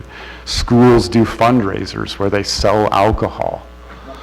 You know, In the long run, you know, a That's- 7-Eleven that's next to happens. a school is going to be a lot more harmful than. Certainly, so it's, yeah, it's definitely an interesting, So we're at 1,500 on schools and 1,000 on youth centers and parks, and what were you on churches? we don't have a number on churches. 1,000 on churches? No, we didn't have a number for churches because of all the reasons that we talked about I know, but earlier. I'm just putting it out there so that we can get somewhere today. 1,000 on churches, is that good for everybody, or do you? No, Okay. I think we had a pretty, we kind of beat that one down with a lot of consensus, I felt like, but if it serves confusion, then we should definitely talk about it some more. It sounded like we were trying to lean towards the not having this hard line definition For with churches. that on a churches, and that goes to the discretionary process Okay. that doesn't, It's on here, that's why I was yeah, asking. it doesn't tie the county into that specific hard line definition. So we're just dealing with two different types of things, however different they are, schools and youth centers, and we're considering either a different number for the two or not. Joel, for simplicity of writing an ordinance, wants to see one number. And I It's would, easier I to would, do. I would advocate, if in fact, and then go just church, bear with me on the church thing for 1 second. Sure. If the county did want to go forward with this hard definition, with this actual buffer, physical buffer on a church, I would really recommend that you look into other municipalities in the state of California and see if any of them have taken the hard definition of church and included it or not. Because I would really recommend that the small Del Norte County with limited resources doesn't become the poster child of hardlining that into this cannabis regulation. I haven't seen it yet. All the ones that I looked at, they list the things that are listed in the state rules, and I would imagine Yeah, that. unless you guys are really intent on including churches, you know, going around to different ordinances looking for churches is a needle in a haystack. I'm not going to spend 100 hours on Sure. that. Unless you guys really want it, in which case I can try to craft I something. don't know they would that's answer that many constitutional. questions for us necessarily either. so. conversation for the county to go down that route. I do too. I think that the process that we've talked about that exists and that we can improve for churches, for their ability to weigh in, have input, and protest, the time that they have, the notification that they have, I think that's healthy and robust and sufficiently covers any church's ability to protest a location near them. It creates a public conversation too, which I think is good. So I think that's the way to deal with churches. So by changing our definitions that were on this list of legends, you know, feet, excuse me, of 1,000 or 1,500, are we coming back with a new map to see what We don't need a new map. areas are open that weren't open? No, just use your because of- imagination and delete the blue I mean, circles. this map isn't exactly, it isn't specific either, because we're not dealing with circles, we're dealing with Well, I know, straight but lines, and so I don't know if we're ever gonna have an exact map that's gonna show you that. It's gonna be a case-by-case It's just kind of a feeling. We're getting a feeling off of these maps, really, But honestly. let's go back to the Smith River map, if you could, just for, okay, you take the blue lines out, you've got a little bit in the downtown Smith River. Maybe make them dotted. You wouldn't take all the blue lines out in this scenario.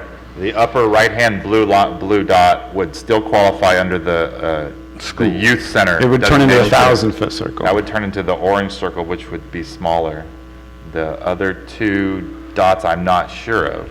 You'd have to look more into that. And Are there no parks in Smith River? So what qualifies as the park would be the park with the playground and/or And Are there that's- any of those in baseball Smith type River or field, not? soccer type field, all that kind of stuff. And I Like don't on believe there to be school. any in this map here, no. Or at Rowdy Creek Park, that's owned by the Indians. Yeah, that could be under that qualification. That would be way up the Up- Yeah, way up the canyon of Rowdy Creek. Well, once you talk about ball fields though, like, what about private, like La Jolla?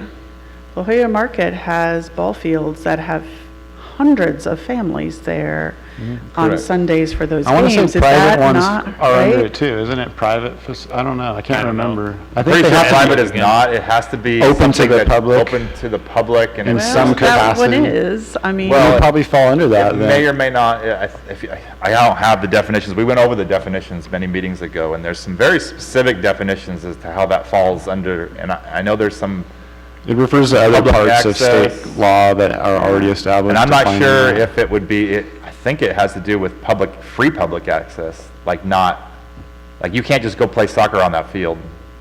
No, without- but anybody can go to watch a game. Yes, but the game is also potentially, it could be a private, I'm not sure how all that works. You know, for example, Major League Ballpark, I'm not sure falls under this classification because that's a private facility that you're required to pay money to enter. And it may not be or- considered a youth center either, or that kind of park, because it Yeah. has to be based on a certain percentage of the people visiting it are under 18. There's Yeah. a pretty drawn out definition in the state, we have to pull it up again. Sure. And that might not even meet the definition. If there's a large percentage of adults there, then it doesn't meet the definition Well, of there a are a youth lot center. of kids there, a Right. lot of kids there. There's a math problem though that runs. So. Is there even available commercial property around there within 2,000 feet? I don't even know where that is, so I don't even know where we're talking about. I don't know.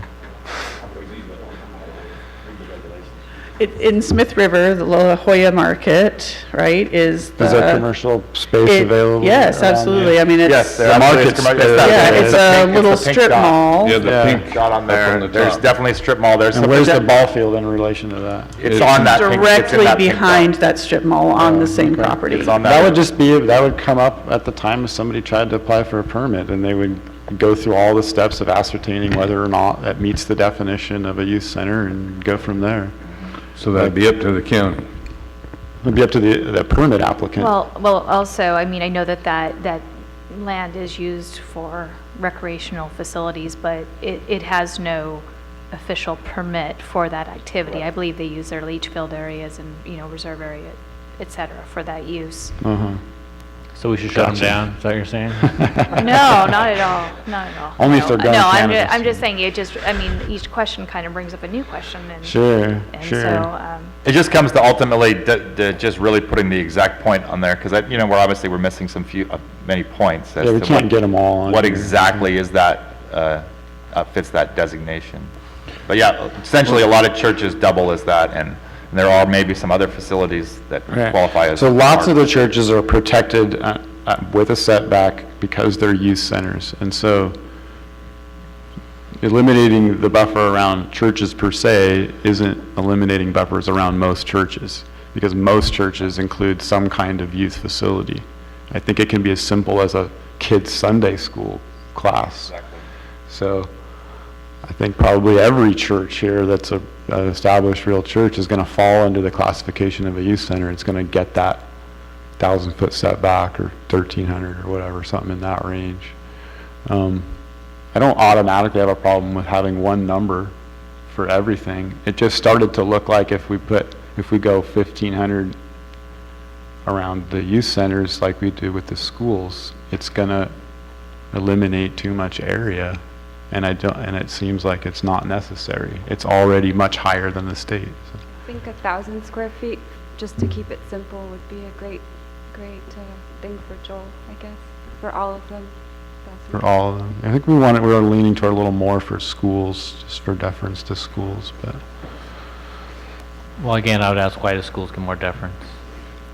Because they have more stuff going on. I mean, that's just a fact. I mean, the daily intensity of schools, you know, I mean, there's higher percentage of schools, Yeah, higher percentage between- of kids at schools there. Between 1,000 and 1,500, when you're walking or you're talking or looking about it, it isn't that much difference. Sure, 500 and 1,000 is not much difference either, so it's sort of, you know, I don't know. But I mean, so just to make it easy for Joel or for our purposes, 1,000, Yeah. we'll just say. Sure. You know, for the record, this will be a complicated enough ordinance that, you know, whether we have two numbers isn't gonna be that big a deal. Sure. Well, I then just, would- I guess since I think we should going stick where with it's going. the biggest Yeah. number that this panel is happy with. Well, I think and I think that's what the community is gonna be, for And the most also- part, happy with, is lean larger, because, I think the community would be happier with the 15 around the schools. right, that's 1,000 what around there. that's why we're sticking with that. And I just think that to say 1,500 also for the youth centers, it may just, that may be too much, that's all I'm saying. I think it's too much. I think we went from the 800 originally talked about to the 1,000 for the youth centers and Sure. the parks. So I think 1,500 and 1,000, that's simple, it's good. Two, we how would that kicked it around a bunch of ways. Then how would that reduce in a corridor? Yeah, so that's the next, we should talk about that in the last few minutes. That we talked Well- about couple spots. I guess think about the spots where you'd put corridors. Right. And how far away is the stuff anyway? How far away are the churches and schools in those corridors? Is it even gonna be an issue? I think it's definitely an issue. Well, it is for Patty's Place, I think, you're inside that 1,500 feet from the school. So we either need to have an exception for that specific location or a corridor in that area. I don't know the best way, land use wise, to do that. How far are you? 3,158 feet from the town road.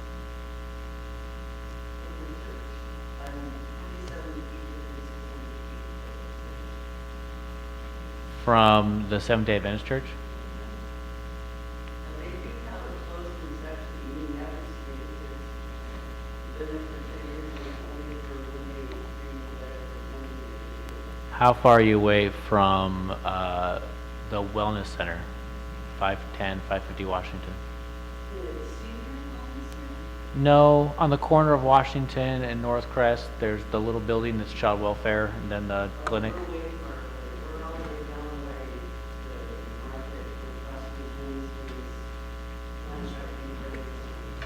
So wait, when you say you're 3,000 and some odd feet from Pine Grove, is that a physical straight line, or are you just doing like by the roads? GPS, so like a straight line? Or GPS like on the street?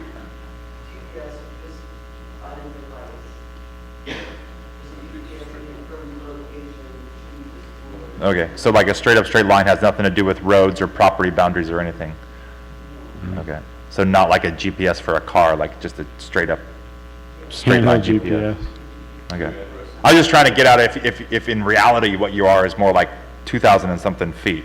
Because if you weren't GPSing a straight line from property edge, because we have to go by property edge to property edge.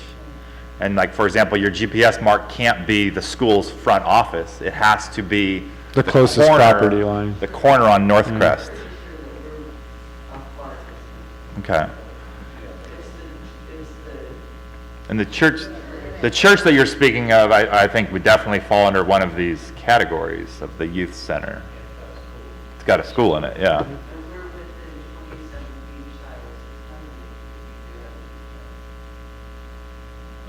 That's a So you're 500 500 something. Yeah, So that's a problem, right? it's existing. It's existing, and so there's the whole talk of how, what road we were gonna go down for existing businesses. But I don't see personally how this,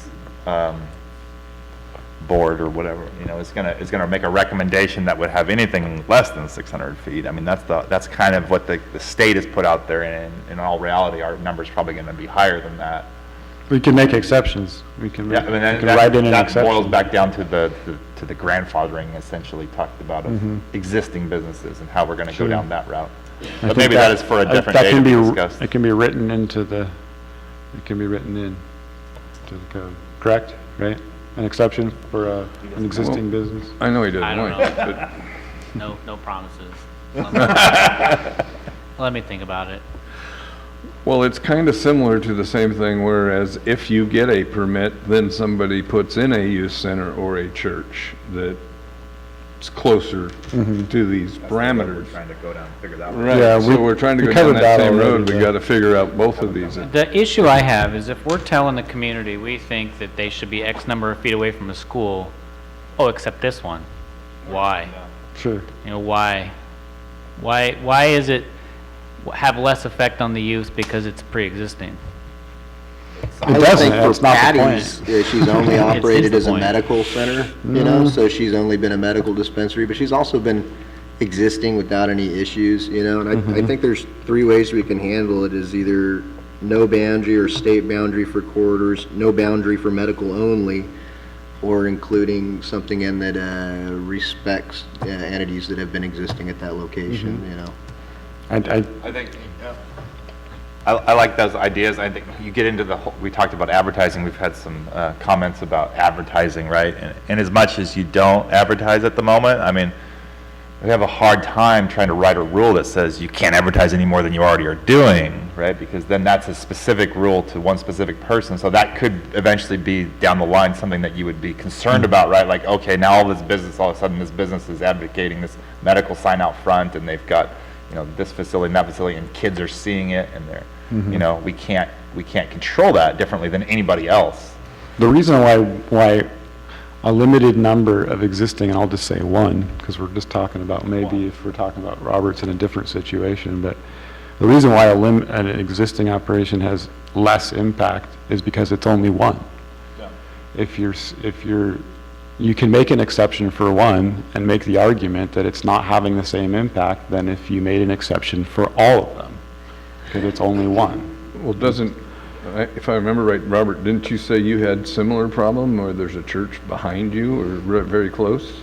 There is a church behind me, you know, I've called them and they don't consider any of the activities they do youth orientated and refer to me to another church, so. We made this decision when the county neglected to continue the interim ban. And so we did it on the basis of, we believed that these guys are politicians, and the easiest thing for them to do would actually just to walk away and shut their mouths, and they didn't do that. You know, so at that time though, we went and signed a lease, and we actually are state licensed at the location on the highway. So you're 600 feet? 600 feet from school's licensed child, but not from a church though. I'm probably 600 feet, probably puts me in the middle of their parking lot. See, so it's making an exception at 2 existing. Sure, that's why we're talking about creating these corridors, right? Because it's a limited number, though, is what I was saying. I said one, and then potentially Roberts if it's a different situation, but that's the argument. Just to answer your question, if you're saying why not all of them, if not one? So you're saying that having them next to schools isn't bad, it's having too many next to schools that's bad? No, it's just worse. It's not black and white. None of this is black and white. No, Like, but it's- all of this has to have the backing of kind of a reasonable relationship that a court isn't Sure. going to find arbitrary and capricious. And so Oh, I would okay. rather see the law allow it within 500 feet if you want to protect this, Uh-huh. both of these, if 500 would help. I'd rather see 500 feet in these areas than to have 600 feet with an exception, because that just raises a bunch of weird questions for me. Are we still talking about protecting churches with these boundaries that have no specific youth No. program? No. You know, so for me, it's, you know, that's not an issue if we're not, but as far as my understanding anyways. Okay, so For Patty, it would be, it's yeah. safer to have areas rather than existing operations. Is that what you're saying? I like it better. Okay, I get what you're saying. However, you know, when I raised the issue of corridors, I thought she was much further down North Crest where there was heavier traffic. You know, why make a corridor there of all places? You know, what's the reason?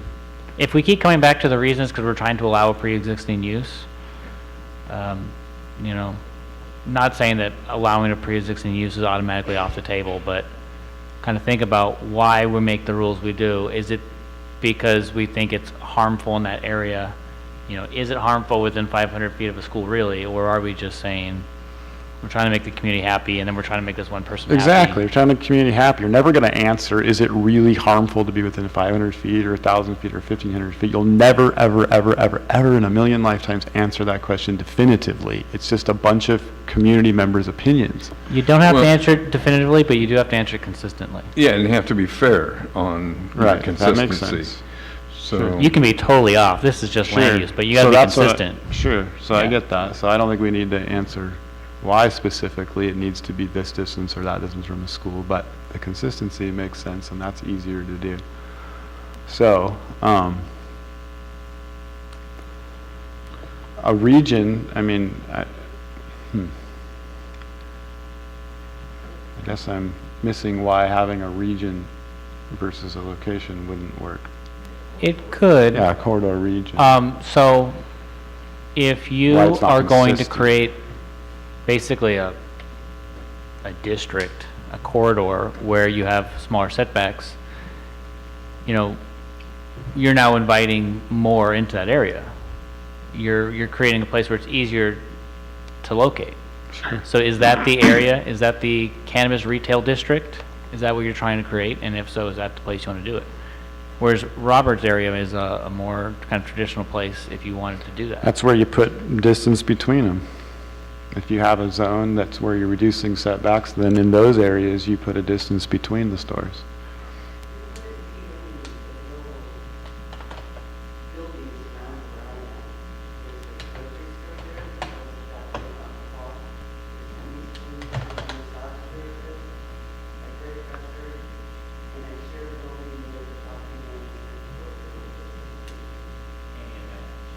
Yeah, it can all change at a moment.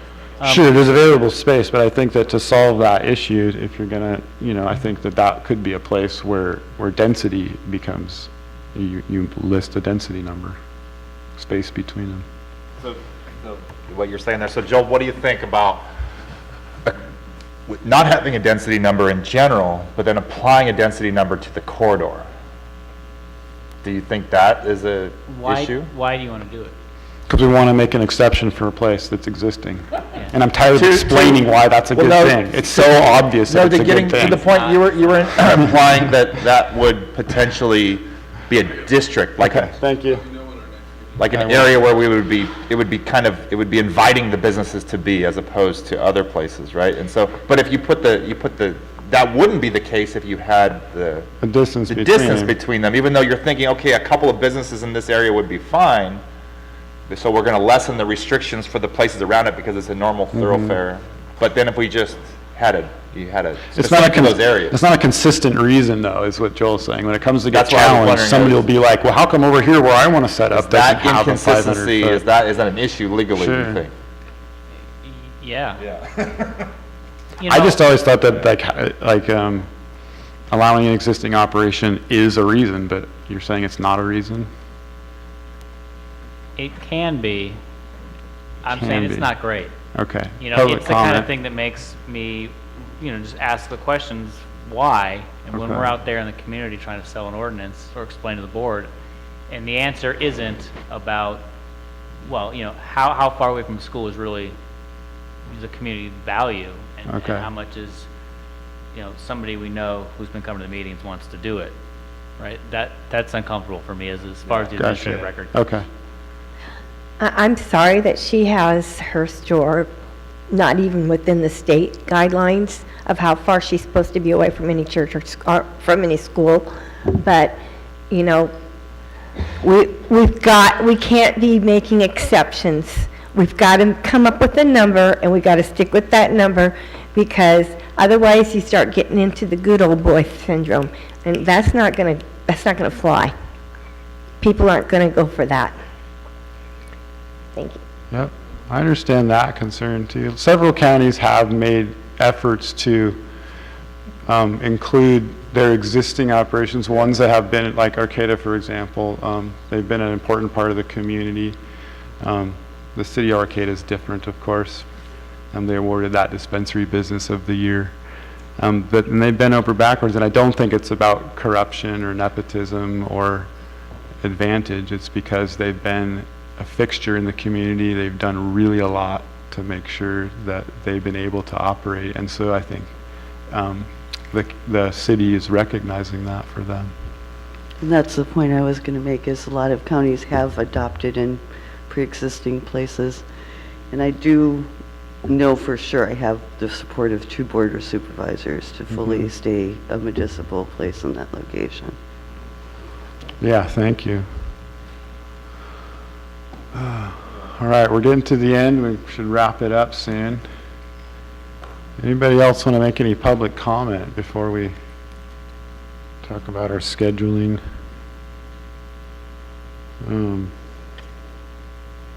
Okay, we probably should just... come to a final, we haven't really come to a final position on the distances then. I think we have. I want 1,500 and 1,000.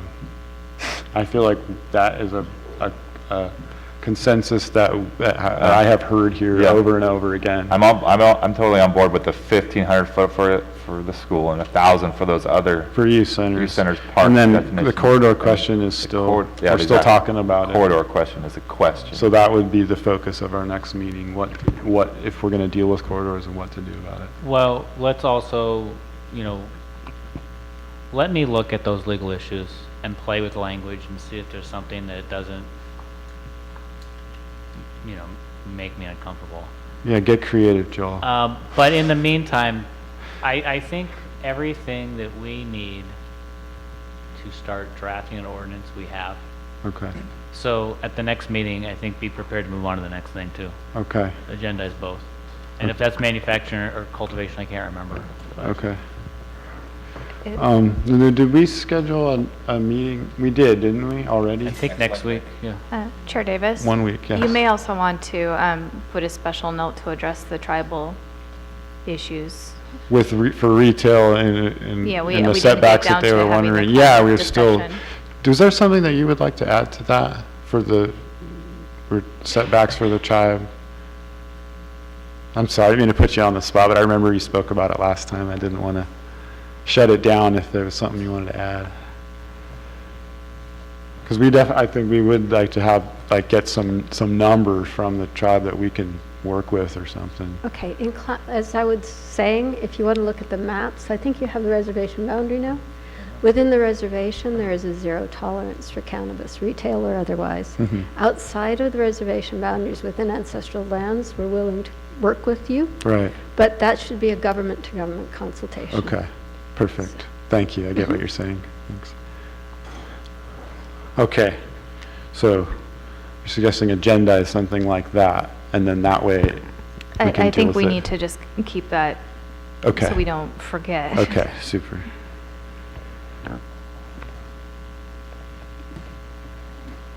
And then we're for next Wednesday. What's the date?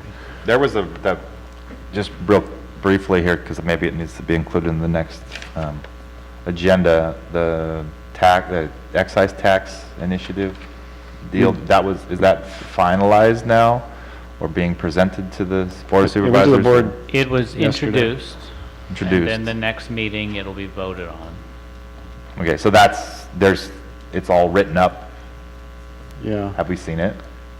No. No. I mean, it's on the board's agenda. Yeah, you read it yesterday when they voted to introduce I it. think it would be prudent to present it here to us too, so we have, can we see it? I can give you copies. It's going to change. I mentioned some adjustments that need to be made after talking to RCRC, but, Okay. you know, there won't be an opportunity for input. You guys did your thing with the numbers, and we're up against the time Yeah. crunch, so it's Yeah, I going. was wanting to see it Yeah. because I hadn't actually seen it yet, and I don't know, some of the things that I'm not sure I'm exactly on board with all of it, but we pushed it forward and it's done, so. All right. I won't. Okay, agenda items, I'll kind of come up with that between now and then. And we got our date. Is there anything that you need from Community Development Department staff for the next meeting? Nothing that comes to mind right now or that I thought of. Heidi, can you actually put the map that she gave you up? It's on the, Oh, it's in there? yeah, it's Okay. in there. It's on the, Yes, Yeah, please. can we do that It's real quick? I actually missed that number, one. slide 13 and 14, or 12 and 14. We had, the last 3 slides are all tribal slides. Okay, I didn't get We to initially those. didn't have the shape file for the reservation boundary, so I grabbed the map off their website, but we were able to Oh, get look that at that shape big file. version now.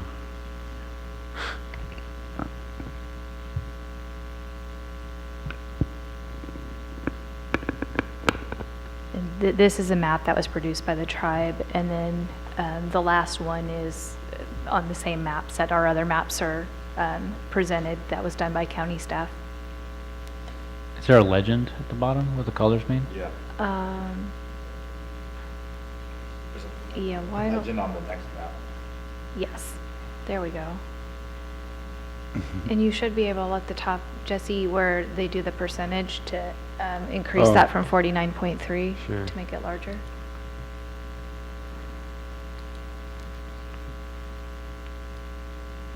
Come on, move over. Move over. Now you see why I passed that off. Yeah, dang it. Okay.